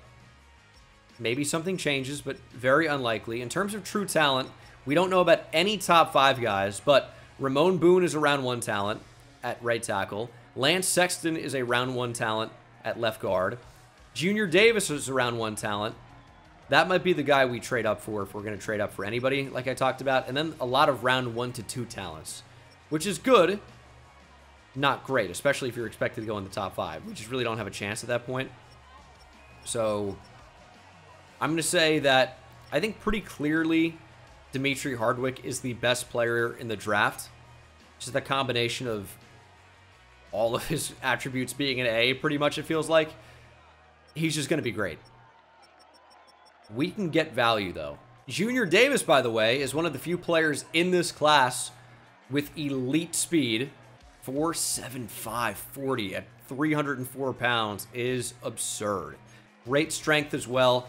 That's a player worth trading up for, in my opinion. We'll try to get the 15th pick of the draft from Seattle. I don't expect that that's going to be all that difficult. And then not picking until 60 is kind of a problem. But we do have picks we could potentially dive into long term. What about a 1 and a future 2 for 15? Going to take slightly more than that. I don't really want to give up David Edwards. I might end up drafting an offensive lineman. I might not. So I don't know that I want to trade any of those guys. And linebackers in need too, right? Shoot, okay. How are we going to handle that? I need an off-ball linebacker. Okay, it's going to be John Johnson III, who's a backup now. A first this year, a second in 2028, and a third next year for number 15. I'm kind of assuming the D-tackle is just going to be there at 15. That's typically how that works. It was not Kyle Cunningham. We're not disappointed, right? It was not Kyle Cunningham. Does look good, though. His A finesse moves, A play rec. Looks like it said at the top of the screen. We want, if the draft board would load, the other defensive tackle. We jumped the Texans for him. It seems like they really wanted him. Junior Davis from Michigan State. He maybe is not the best run-defending defensive tackle in the world. However, he has A power moves, A to B tackle with elite speed, great strength and acceleration, and agility. Should be a really great player for us. And an immediate starter. Maybe a 75, 76 overall or so. He was ranked number 11 in true talent. We took him at number 15. Good strength at the point of attack. Ability to win using power moves is impressive. And smart, heady defender. He has hidden dev, 93 strength, 78 speed, 83 acceleration. Really good addition. And you know who he kind of reminds me of, just all things considered? is Malik McDowell. Remember him out of Michigan State? Now, he was 6'6", 295, but of course, Michigan State is where I'm drawing that comparison from. Really athletic defensive lineman. Unfortunately, only has played 1 year in the NFL. It was 2021 with Cleveland. Of course, didn't even do anything with the Seahawks, who drafted him at number 35 overall. He had some off-the-field stuff, and then I think he had an ATV accident or something like that. And I think injuries basically ended his NFL career, although is playing for the Duke City Gladiators of professional indoor football. And that's based in Rio Rancho, New Mexico, a suburb of Albuquerque. Not the biggest of markets. You're playing in a suburb of a city. We don't pick it now until the end of the second round. Did anybody get here that is worth anything? If not, I'll just trade the pick. We don't really know anything about any of the players up to this point in terms of true talent. Doesn't mean we can't find value, you know, taking a shot here. We still have information about some of these players, and some of them do look okay. I mean, like, Ernest Nash could be a pretty good player, and maybe is more than worth the pick here. We just really don't need safety like that. Check out all the safeties available. 1, 2, receiver. 3, 4, 5, 6, 7, 8, 9. It's all in a row. That's just based on pure ranking. So strange. What about a middle linebacker? A, awareness, field general archetype. We know a lot about him.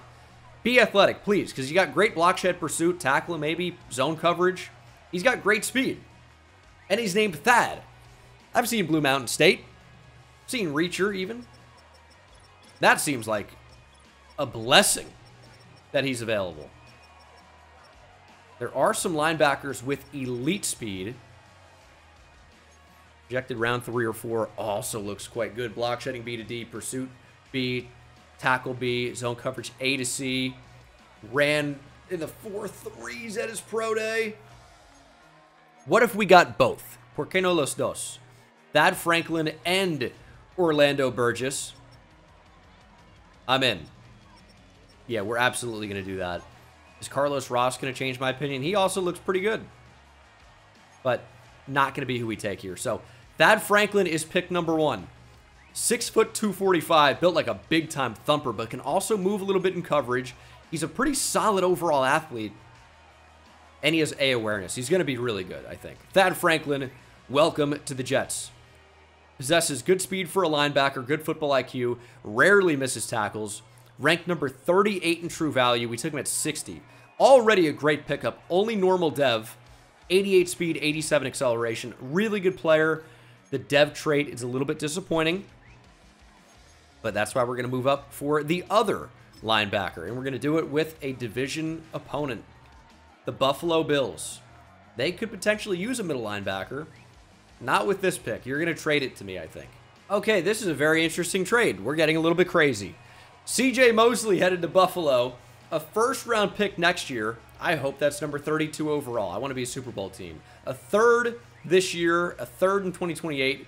We're getting Reggie Gilliam for cap purposes to be a fullback. This pick in the draft. And also Khalil Shakir.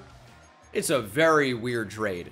However, we really needed another receiver because in this current playbook, 3 receivers get targeted.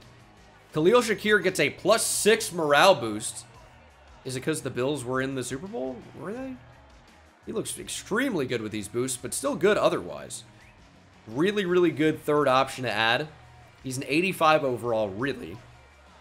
But if you factor in where he fits on this team, he's right there with Garrett Wilson and Malachi Corley with the boost, but he's the third best receiver. Still good. Still will get a ton of targets, I would imagine. Hightower and Troutman are now our top 2 tight ends. Jose Hightower, I hope, has a really nice season as well. But this will help us solidify our defense. Linebackers taken care of. CJ Mosley just wasn't the guy anymore. He just wasn't. We've upgraded at D-tackle. I thought about maybe trying to get Ed Oliver, but settled on Khalil Shakir. And now we're going to draft another linebacker. Feel really good about this one, though. Orlando Burgess looks to be very good in terms of key ratings. Insanely elite speed, great strength. I mean, physically, he's awesome, but the skills back it up.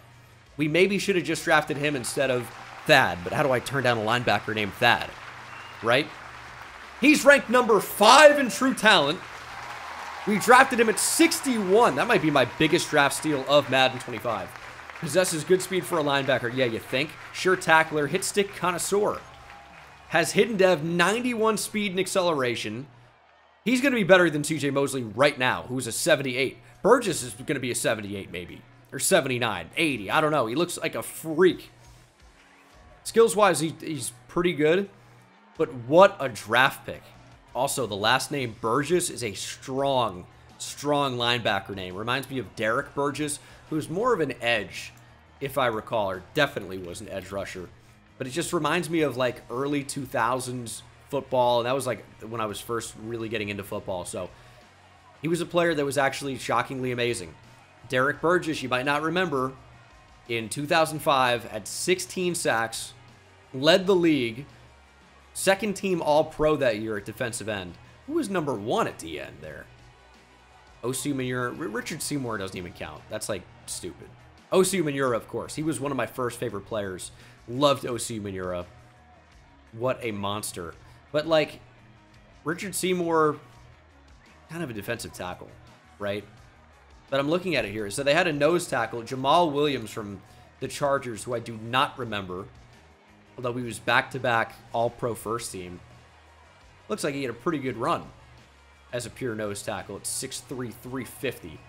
But Richard Seymour, Osi Manura, Michael Strahan, a couple of Giants in there. But, I mean, you look at linebacker, and it's Lance Briggs, Al Wilson, and Cato June.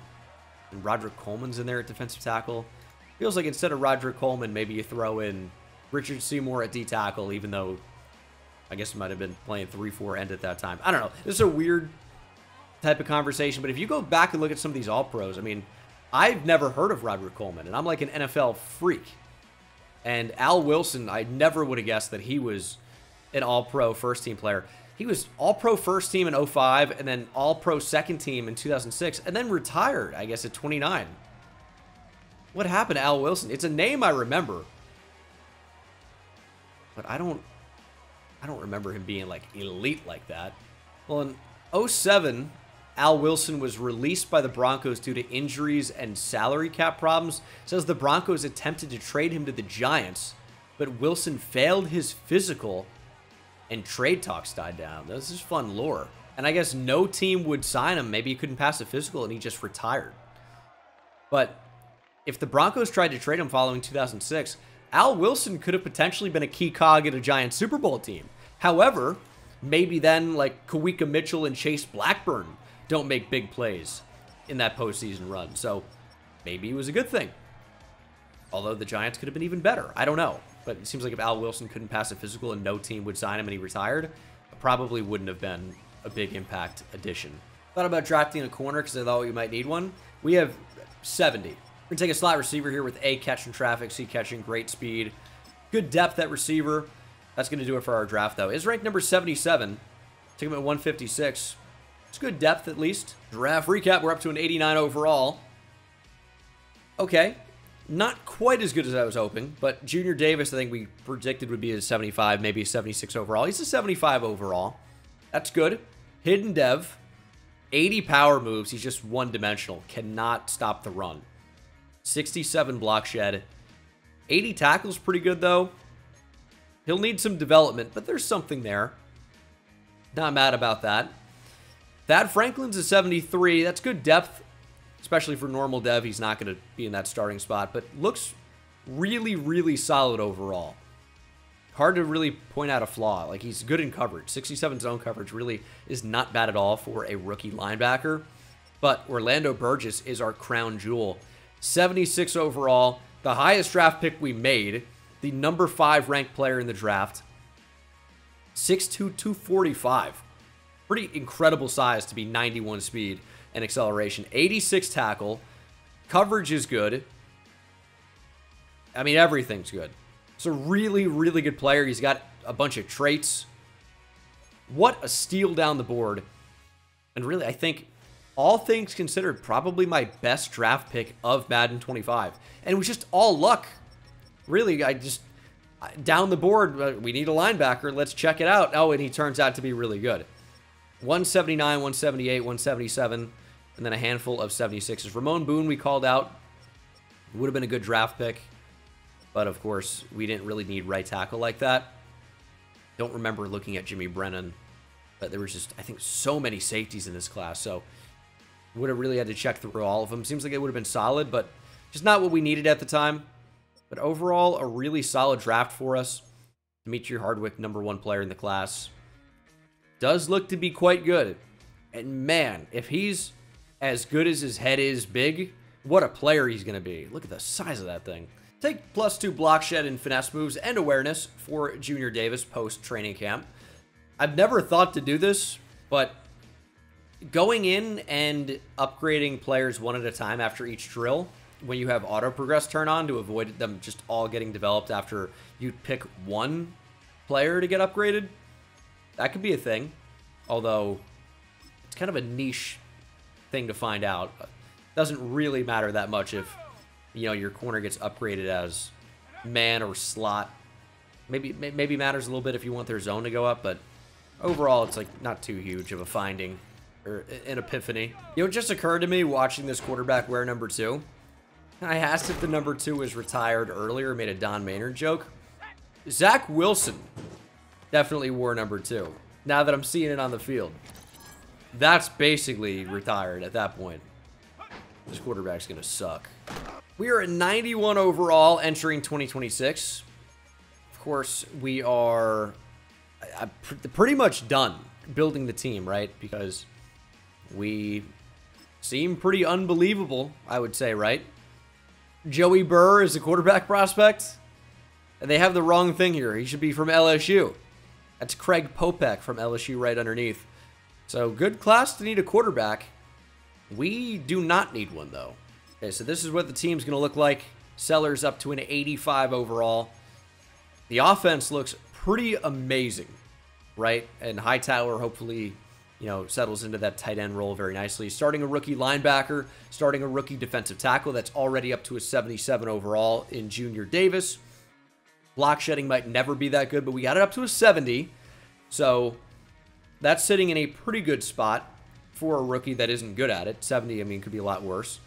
And then I think we're going to do the same thing that we did last year, where Johnson and McDonald go off the edge, Harris and Williams go up the middle.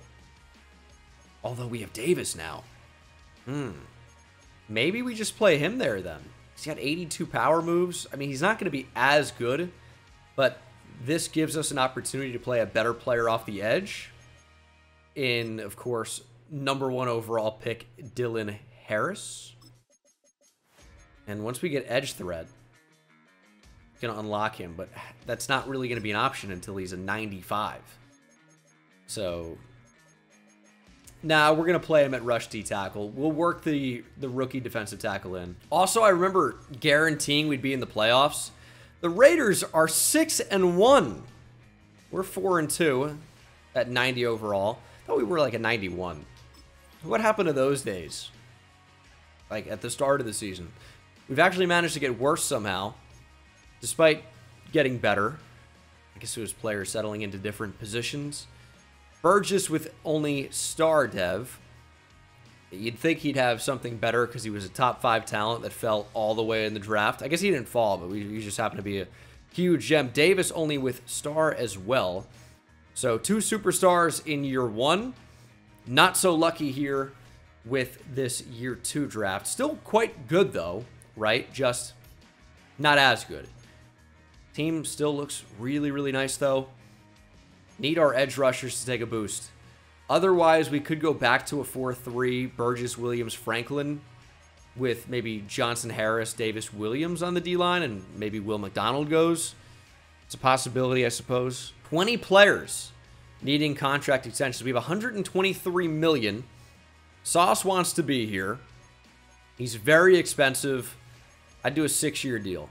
I'd do a 7-year deal. It's Sauce Gardner. We can keep him a little bit cheaper at that point, or at least up front. He resigns. Garrett Wilson is looking to be equally expensive. we're going to structure a similar contract, but have to pay him a little bit more money because he doesn't necessarily want to be here. So he's going to want more money. We're already down to 72 mil. I need to bring back Joe Tippmann. I'm thinking 5 years. He's only 25 years old. He's up to an 86 overall, and Joe Tippmann is back. It's getting to be kind of expensive, but those are really the big-time free agents if you look at it, so we're actually doing quite well here. Quincy Williams, I don't want to do a 3-year deal. He does want to be here. 2 years is fine.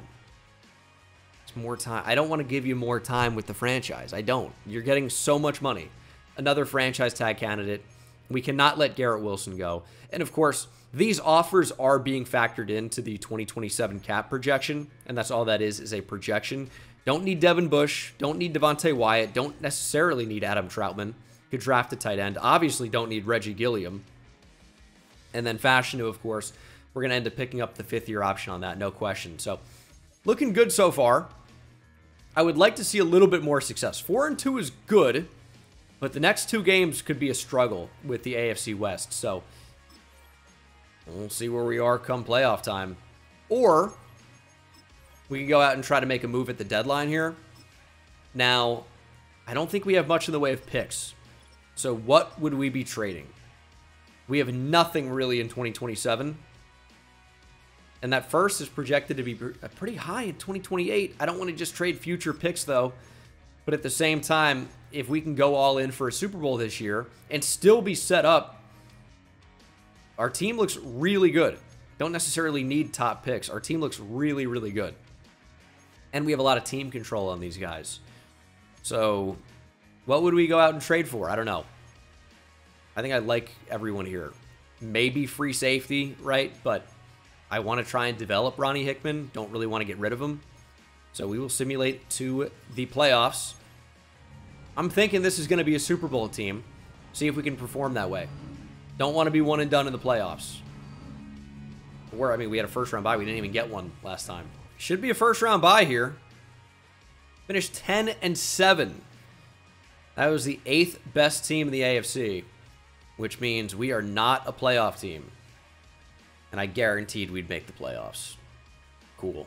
I mean, why would a 90 overall team make the playoffs anyway? That would be weird. Oh, God. 45 touchdowns to 18 picks for Aaron Sellers, his first year as a starter. He's up to an 88 overall, but turned over the football a little bit too much. However, he did throw for 45 touchdowns. You can get over the interceptions a little bit at that rate. Breece Hall was as effective as he's ever been, even if the numbers aren't as great as they've been. 4.8 yards per carry is awesome. Garrett Wilson, 20 touchdowns. Had him in the slot. I think that might have been a mistake. He really produced like crazy, but he might be better in the role that we had him as wide receiver 1 with maybe Malachi Corley or Khalil Shakir in the slot, who didn't really produce very much at all. Jose Hightower had a good year, though, 9 touchdowns. I mean, Malachi Corley we're glossing over. He had 1,000 yards, 92 catches, and 10 touchdowns, but was dwarfed by the 20 touchdowns for Garrett Wilson. That's an insane year. I don't want to act like 20 touchdowns isn't a lot, but I mean, we've just seen, you know, that happen in simulation. So, I mean, it's crazy. Maybe I didn't react enough to that. It's an insane number. 13 TFLs for Will McDonald, Dylan Harris, and Quinnen Williams. Both Harris and Williams both posted 14-plus sacks. The rest of the team didn't really do as much. But we also had way more interceptions this year. How did we miss the playoffs? We had the 9th most yards. We must have allowed a ton of yards and still just forced turnovers somehow. 13th most. This had to have been a very unlucky year. Seems crazy. We went 10-7. I mean, that's like a fringe playoff record. Number 9 in points per game. Number 7 in points per game allowed. This was a very unlucky season. It must be a lot of very close one-score losses. Lost by 8. Lost by a touchdown. Lost by a field goal. Lost by 2 touchdowns. Lost by a field goal. Lost by multiple scores. Lost by a touchdown. Lost by a field goal. I mean, it was really a pretty good season. We just didn't make the playoffs. We'll head to season number 3. Season number 4. Steelers beat the Bears 42-21 in the Super Bowl. Patrick Mahomes wins league MVP. We have no Jets to report of anywhere in the yearly awards, unfortunately. Justin Fields, by the way, Super Bowl MVP if you care about that. $114 million in available salary cap. We'll pick up the 5th year on Olu. We need to extend Garrett Wilson right now. Otherwise, we'll franchise tag him. It's not the end of the world if he doesn't accept, but this is a lot of money. Garrett Wilson's is back. I mean, it gets like over $30 million per year. But Garrett Wilson is back. Quincy Williams, I'm going to offer the same deal. Actually, even less, and I'll franchise tag him if he doesn't accept it, but he's back for 2 years. $72 million. Sorry, I don't really want Izzy Abanikanda. Don't need Devin Bush, who got up to star dev. Maybe he already had it. I don't know why he'd be playing so much. Devontae Wyatt, I guess, is good depth to have, but it's not worth $10 million per year to me. Hopefully there's a really awesome D-tackle in free agency I can pay. We have so much money right now, and we don't really have anyone super expensive coming up. So hopefully there's a big-time top-flight interior defensive lineman in free agency. Or we could potentially even look into changing the scheme, because we have personnel really for a 3-4 or a 4-3. Caleb McGarry is getting slightly worse. We need depth at tight end, for sure. Garrett Wilson is up to superstar dev after a 20-touchdown season. Don't see anything else changing here. But we could very easily trade Will McDonald or Jermaine Johnson and then go Harris, Davis, Williams, and then one of these guys off the edge. Burgess, Williams, Franklin, or a top linebacker in free agency at linebacker if we were going to go 4-3. Michael Carter's up to star dev. I mean, Ronnie Hickman's good. We could definitely use a backup safety. We could use more depth at DB for sure. But man, this is such a good team. It's just going to be, if there's any really good free agent, bring that guy in, bring those guys in potentially. We have the money to do it. Zay Flowers doesn't work for me. We don't really need receiver at all. Joe Tooney would be a big-time upgrade for a year. No one's offering him. We'll try to bring him in. He's just a big upgrade over David Edwards. Could we use a kicker or punter? Let's see here. Don't want to open up player card. I think we have the specialists. When we have... I think Thomas Morstead is still going to be with our team, so... maybe we don't. Only Jason Sanders, maybe Thomas Morstead retired. Let's bring in Ryan Stonehouse. We do have to punt. Might as well have one of the best punters in the league. Wyatt Teller doesn't really make sense for me. Don't really need Kenny Moore. A lot of punters in here. Could bring Tony Adams back. I think I'd rather have Quan Martin to be a backup. Let's offer him. Yeah, not really the big-time free agents I was looking for. Antonio Johnson would also be a pretty good backup. 5-year deal for him is kind of out of control, but we'll have that position taken care of. Hookem, DeMarvion Overshown. Playing really well in real life.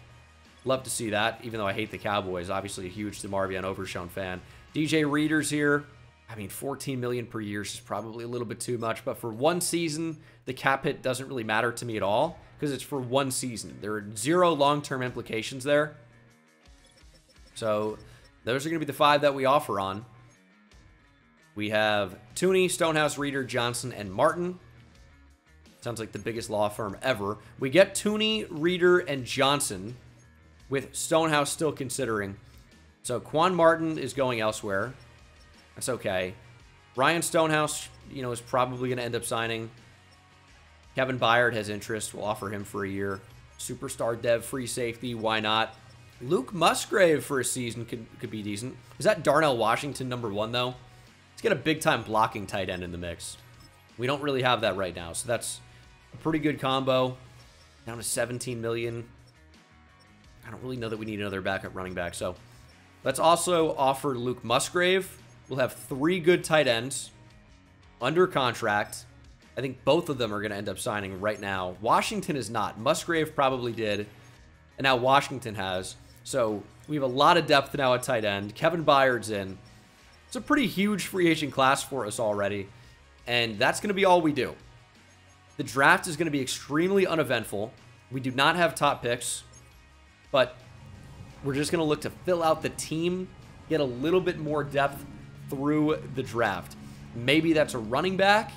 Maybe that's another defensive tackle. I feel like our team is really good. 95 overall offense. Tooney is a big-time upgrade over David Edwards. A lot more depth at tight end now. Receiver is stacked. I mean, the offense looks pretty incredible.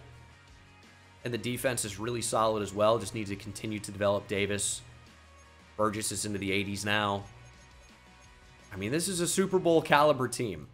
Don't necessarily have an elite safety.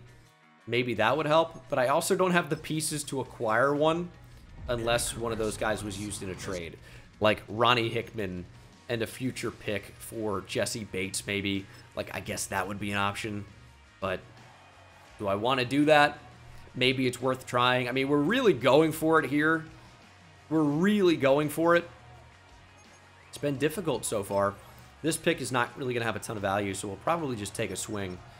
See if we can get anyone that's good, and options are already not great. In fact, we're going to have the CPU, you know, just draft our biggest needs, I suppose. I didn't really see anyone that I was super interested in anyway, so I'm not sure we're going to find a gem down the board here in the 4th round. So we'll just go to fill out needs here. I mean, our team is set, right? So the CPU did not draft especially well. Nothing even into the 70s for overall, but that's okay. You know, this draft was never going to play too big of an impact. The number 1 overall pick, 1-1, was a tight end, Caleb Sherrod. He looks really good. I mean, he's a 79 overall, but you could not rationalize drafting a tight end at number 1. I don't care if he has X Factor.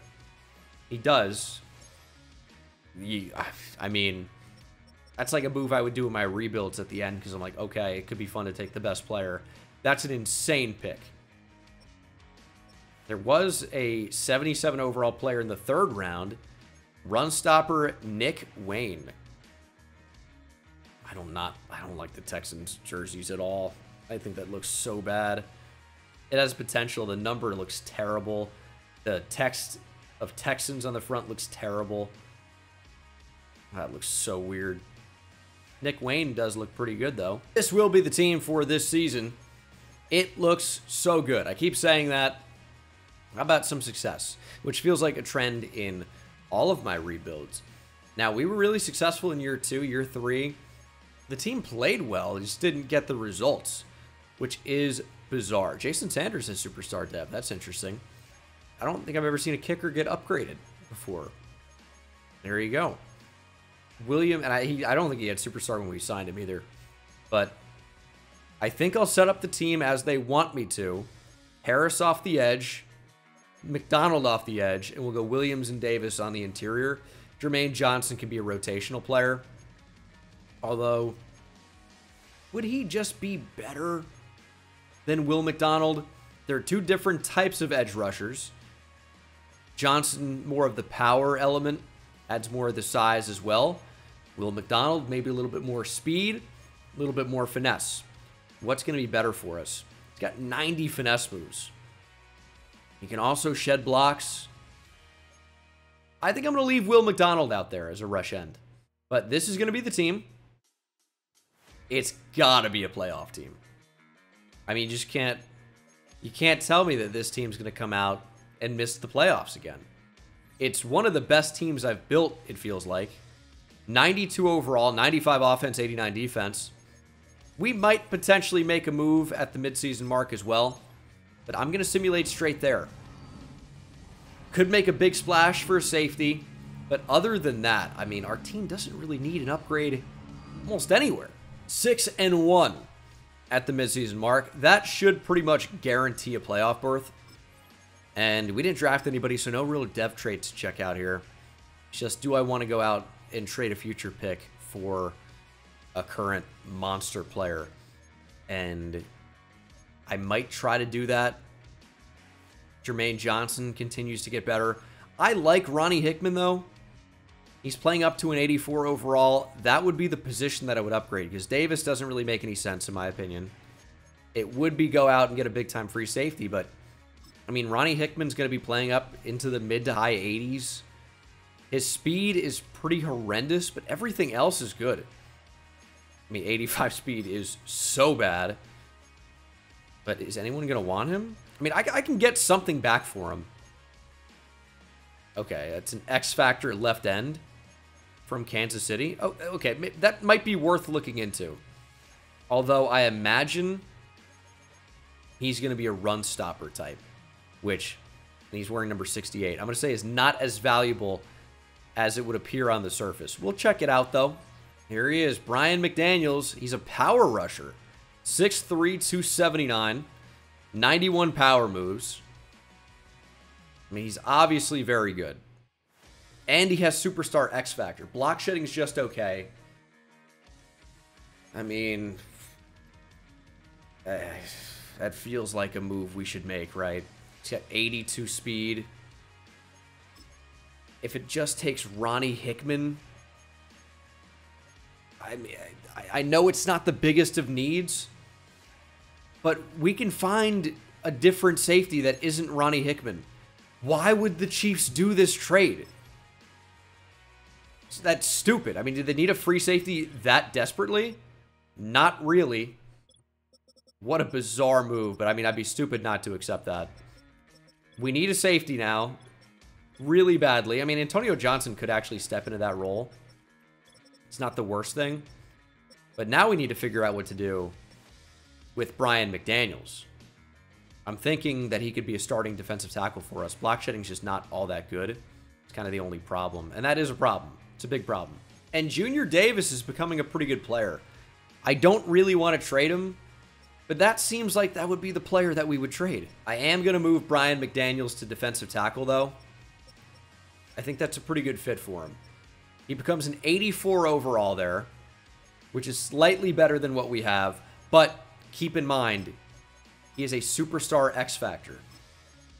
So I think that is inherently pretty valuable. Okay, it's a weird one, but we're going all in this year, going full LA Rams style, no first round picks, trading a first in 2028, 2029, a third in 2029, and David Edwards, because he's not a starter right now, for Minkah Fitzpatrick. So it's a big upgrade to our secondary. We made a weird trade. We just kind of jumped on the opportunity to land the superstar X Factor young defensive lineman. And now we land a big-time superstar X Factor free safety in Minkah Fitzpatrick.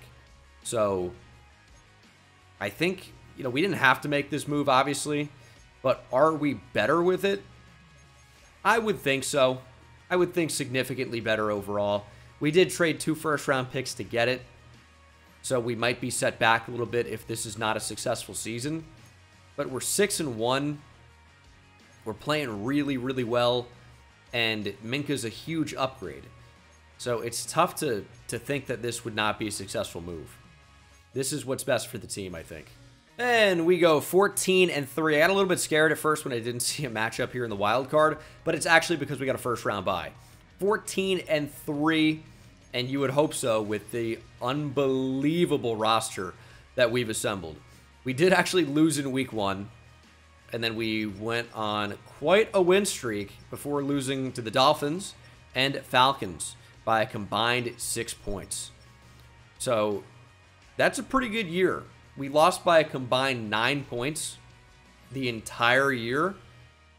So our point differential should have been about the best in the league. It looks like Breece Hall actually had an incredible season. Aaron Sellers was again very good, but the interceptions are way down this year. So are the touchdowns, but interceptions being way down is what's more important, because Breece Hall went for 1,500 yards, 5.6 per carry, and 18 touchdowns. What a season. Receiving, Malachi Corley, 13 TDs. Garrett Wilson still found double digits. The overall production for the receivers wasn't as insane, but it was a way more balanced offense. And Malachi Corley is putting together really a Hall of Fame season, or Hall of Fame career. 18 touchdowns in back-to-back seasons, followed up by 10 and 13. Basically 1,000 yards in every season. You know, slightly less in 2025, and you know, way more in 2027 and 2024. If he retired tomorrow, he's got an interesting Hall of Fame case. And you're like, no one could do that on 4 seasons. But you know, look at like a Sterling Sharp, for example. or Terrell Davis. Sterling Sharp is, of course, an example that is on the borderline but is not in yet. Maybe eventually. And Terrell Davis, of course, is in. And I wonder if Super Bowl success would have something to do with that. I don't know if Sterling Shepard was on a Packers Super Bowl team. Could have been. Terrell Davis obviously was on a Broncos Super Bowl team or two, right? Orlando Burgess did hit the century mark in terms of tackles. 15 for loss for Quinn Williams. 15 for Brian McDaniels. Although I wonder how much of that came with Kansas City. 12.5 for Dylan Harris. 16, though, from Quinnen led the team. Overall, we had pretty good sack production. And 6 interceptions for Quincy Williams, 4 for Sauce Gardner. All of this led us to a first-round bye. The number 1 offense in terms of points per game. Number 10 in passing yards per game. Number 1 in rush yards per game. Number 1 in points per game allowed. Number 3 in pass yards per game allowed. And number 1 in defensive rush yards per game allowed. We are by far the best team in the league, which makes sense considering we are a 95 overall across the board. We will advance to the divisional by default, where we will take on the 11-6 Cleveland Browns. We'll check out the team that is headed to the playoffs here and playing in the playoffs. We have, I mean, it's a really, really good team. Really high overall. Our quarterback's playing up to a 95 in Aaron Sellers. And then defensively, it's a pretty strong group. Obviously, no dev trade upgrades mid-season. That'll happen Super Bowl week, if at all. But, yeah, I mean, this team is insane. I think we make the right move getting Brian McDaniels. I mean, he looks really good. Block shedding's playing up. He's an insane athlete. It's just the opportunity to add an X factor. And I didn't know we were going to have Minka at that point. We would have had 3 X factors activated. I think Minka makes sense to get activated. I mean, Brian McDaniels isn't a bad idea. Minka, I don't remember having a ton of ball production. So maybe it would make sense to activate 2 defensive linemen. Maybe we'll try that. Either way, though, we are pretty much dominating every team we play. Feel really good going into the postseason playoffs. And the Browns are just not a team we can lose to. And we go up 7-0 early here, 14-0 now, 21-0 now.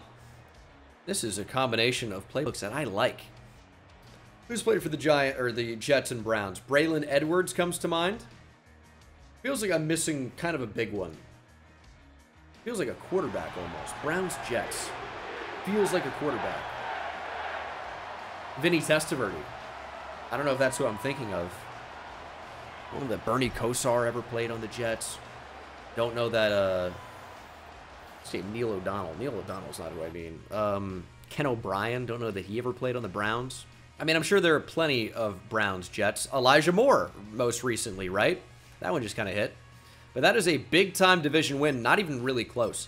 35-14 over Cleveland, and some of those you can even categorize as garbage time points. And it is the Bills in the conference championship. 88 overall for Buffalo. We're in 95 overall. That is insane, but they've already knocked us out of the playoffs once. Hopefully not twice. I've always got a crazy Jets-Bills poll.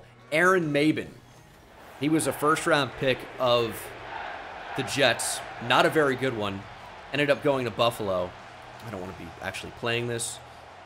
There are more notable ones for Bills-Jets, but Aaron Maben is always the one that jumps to my mind first for some reason.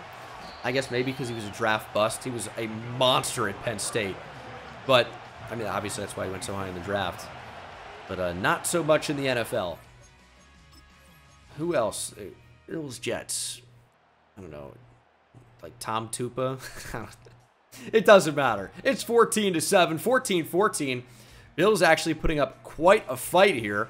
21-14, 21-14, still into the fourth quarter. 28-14 could be enough to put it away, but the Bills score a touchdown late. They're driving, and they are scoring with 28 seconds to go after a Keon Coleman touchdown. Let's see. We have 28 seconds. We have 3 timeouts and a really good receiving core. No mistakes. That could have been a mistake, but Garrett Wilson comes back and makes a diving catch. Are you kidding me? I don't think I've ever seen it in Madden where a receiver that the pass was not intended for actually makes a play on the ball, and he actually caught it. Every time you try to pass to a receiver and the ball ends up going right to another one, they're just, ooh, me? And they don't even make any attempt. But here, we tried to take a deep shot, underthrown, throw at a sack, not an interception, but a Garrett Wilson diving catch to put us on the edge of field goal range. 22 seconds. Breece Hall on the Texas route. First down. We will run the ball, line it up, try to kick a field goal here. Playing for this to be the final play of the game prior to the field goal. That's what's going to happen. 3 seconds to hit a 48-yarder. Could have played for a shorter one. Buffalo trying to ice us. I'll tell you what we're going to do then. We're going to be annoying. No, we're not. They're going to ice us again anyway. I was going to QB sneak it, timeout, field goal, but I don't like this angle at all. I think it was slightly to the left. We're going to angle it slightly to the right. Hopefully not miss. That's enough power, and that kick is good. 31-28 is your final. I actually can't believe I hit a kick when iced. It's almost a recipe for disaster every time. I can barely hit field goals as it is. The arrow is misleading. That's what I got for you. I really don't like it. But, huge win. Aaron Sellers, 4 touchdowns, no picks. We intercepted Josh Allen twice. Running game was pretty good, although we did allow Josh Allen to really beat us up on the ground. And then for our offense, Malachi Corley continues to dominate. Big touchdown for Breece Hall and Garrett Wilson in this game. Interceptions for Quantez and Sauce. 2 sacks for Dylan Harris. I mean, our pass rush was crazy. The Williams brothers got after it. What a game. Super Bowl time, battle of the green teams. Jets, Eagles, the Hassan Reddick Bowl. Right? Or Bryce Huff. Or, feels like a receiver. Alshon Jeffrey? Was he a Jet? I think so. Why don't I think he was a Jet? Brandon Marshall was a Jet, but he wasn't an Eagle. I don't know. I don't know why Alshon Jeffrey jumped into mind. I guess just because Jeffrey and Brandon Marshall were teammates in Chicago, and then both of them played on either the Jets or the Eagles, but it's a weird connection to draw, kind of, although I guess I could see why maybe that name would pop into my head. Anyway, I just play Immaculate Grid with this basically every time I do rebuilds nowadays for the Super Bowl. It's a fun little thought exercise, even at 4 o'clock in the morning. And I'm still recording. These always take way longer than I expect. This is the team. No upgrades. Aaron Sellers still just star dev after a really good season. And then defensively, no dev trait upgrades either. We can't upgrade Sauce Gardner. It would have auto-upgraded. He's just maxed out at a 99 overall. He is good as he can be. But Super Bowl time, the Eagles went 9-8 and made it all the way to the Super Bowl. They are an 88 overall, though. So this is not exactly a team we can sleep on, with several superstar X Factors, you'd imagine. Jalen Hurts was in there. I saw, it's amazing how quickly I forget. I mean, A.J. Brown could have been in there. Jalen Carter was one. So Jalen Hurts, Jalen Carter. I don't know if the other one was A.J. Brown, or I think it might have been Devontae Smith, and they could have even more than that. Really, really talented team. We can't sleep on them. 0. Michael Vick. Michael Vick was another Eagle Jet. There you go. But it is off to a slow start here. 7-6, 13-7. Then we missed an extra point probably. Is how we got in this predicament. Damian Black with a big interception though. 21-7 Jets. Into the 4th quarter already. Eagles trying to make it a game. The Eagles have the football. It's 2nd and 10. 3 minutes to play. 2 turnovers in this game. We forced them. We haven't turned them over. But we also haven't really seemed to capitalize off turnovers. Otherwise, the score would be different. That was nearly a 3rd. Interception dropped by Quincy Williams. It was easy reads. It was game over. It was a Super Bowl 1 for the Jets for the first time since Super Bowl 3. Jets made back-to-back AFC championships at the end of the 2000s. And they've had 0 Super Bowl appearances to show for it. I don't think they've made one since Super Bowl 3. Could be mistaken. Certainly none in my lifetime. 21-14. Receiver in motion. Keep the Eagles out of the end zone. Hurts going to get sacked. It's Burgess off the edge. And he lifts Hurts back up. I like it. Okay. 2nd and goal. 2:30 to play. Time not really too much of a factor. here on this drive for Philly. They can tie it. Could even take the lead. But if we manage to stop them, that is pretty much the game. That's the 2-minute warning. The Eagles will have 2 plays. 2 plays to find the end zone. Otherwise, they're losing another Super Bowl. I mean, receiver wide open. Hurts going to throw to him. We had to play the quarterback scramble as well. Saquon Barkley, of course, the receiver there, stopped short of the end zone. We had to make sure Hurts couldn't scramble in. Nearly allowed a touchdown in the process. Saquon pushing out again. Is this a screen? Are they creating space? Misdirection fools us enough. Hurts finds Devontae Smith in the back of the end zone. Pending the extra point, the Eagles will tie it with 1:42 to play. They've saved all their timeouts as well. Jake Elliott makes it 21-21. I thought we were going to stop him. Philadelphia finds a way to find the end zone. Tie it up. 2-minute offense. Super Bowl on the line. What do you have in store for us? Rhodes back to return. This is where we might want Xavier Gipson. We don't have him. We traded him. Was it the right move? I mean, it's not scoring a touchdown on that. It has no impact on whether that was the right move or not. Let me roll with it for the storyline. It's going to be a high point. Go up and get it, Jose Hightower. Sellers, 3 touchdowns. No picks in this game. That's what happens when you have a 6'8", 230-pound tight end now. Breece Hall with a ton of space. Breece Hall with some blocks. Breece Hall inside Philadelphia territory, down at the 48-yard line. Just over a minute to play. I think we give it back to him. Trying to change direction. Really trying to get into field goal range, but I don't really want to kick a long field goal while iced, because you know the Eagles are going to ice us. But again, we're going to keep it on the ground. Breece Hall with a ton of space. Look at the blocks down the field. Breece Hall down at the 8. He gave himself up. I'm controlling him. What a play. We're going to take the Eagles' timeouts out of their hands. We're not trying to score a touchdown. They tried to let us score. They wanted the football back with time to tie. We're not going to allow it. The Eagles will be forced to call their final timeout here. As again, we're just trying to line it up just in case something happens. But nothing bad's going to happen. 3rd and goal is going to bring up 4th and goal. We are playing to take every final last second off the clock. And we nearly, unfortunately, find the end zone. But unlike Ahmad Bradshaw, we managed to stay short. Ball on the 1-yard line. 30 seconds on the clock. Unfortunately, no chew clock on 4th down. It's very annoying. But this is the easiest field goal simply of all time. If we manage to miss this one, it's going to be devastating. We're going to kick it as time expires, right? 2 seconds here. Kick is up and good. The New York Jets are Super Bowl champions. 24-21 is your final in what is one of the shortest distances imaginable between 2 Super Bowl teams. Philadelphia to East Rutherford, New Jersey. Not really too long of a trip.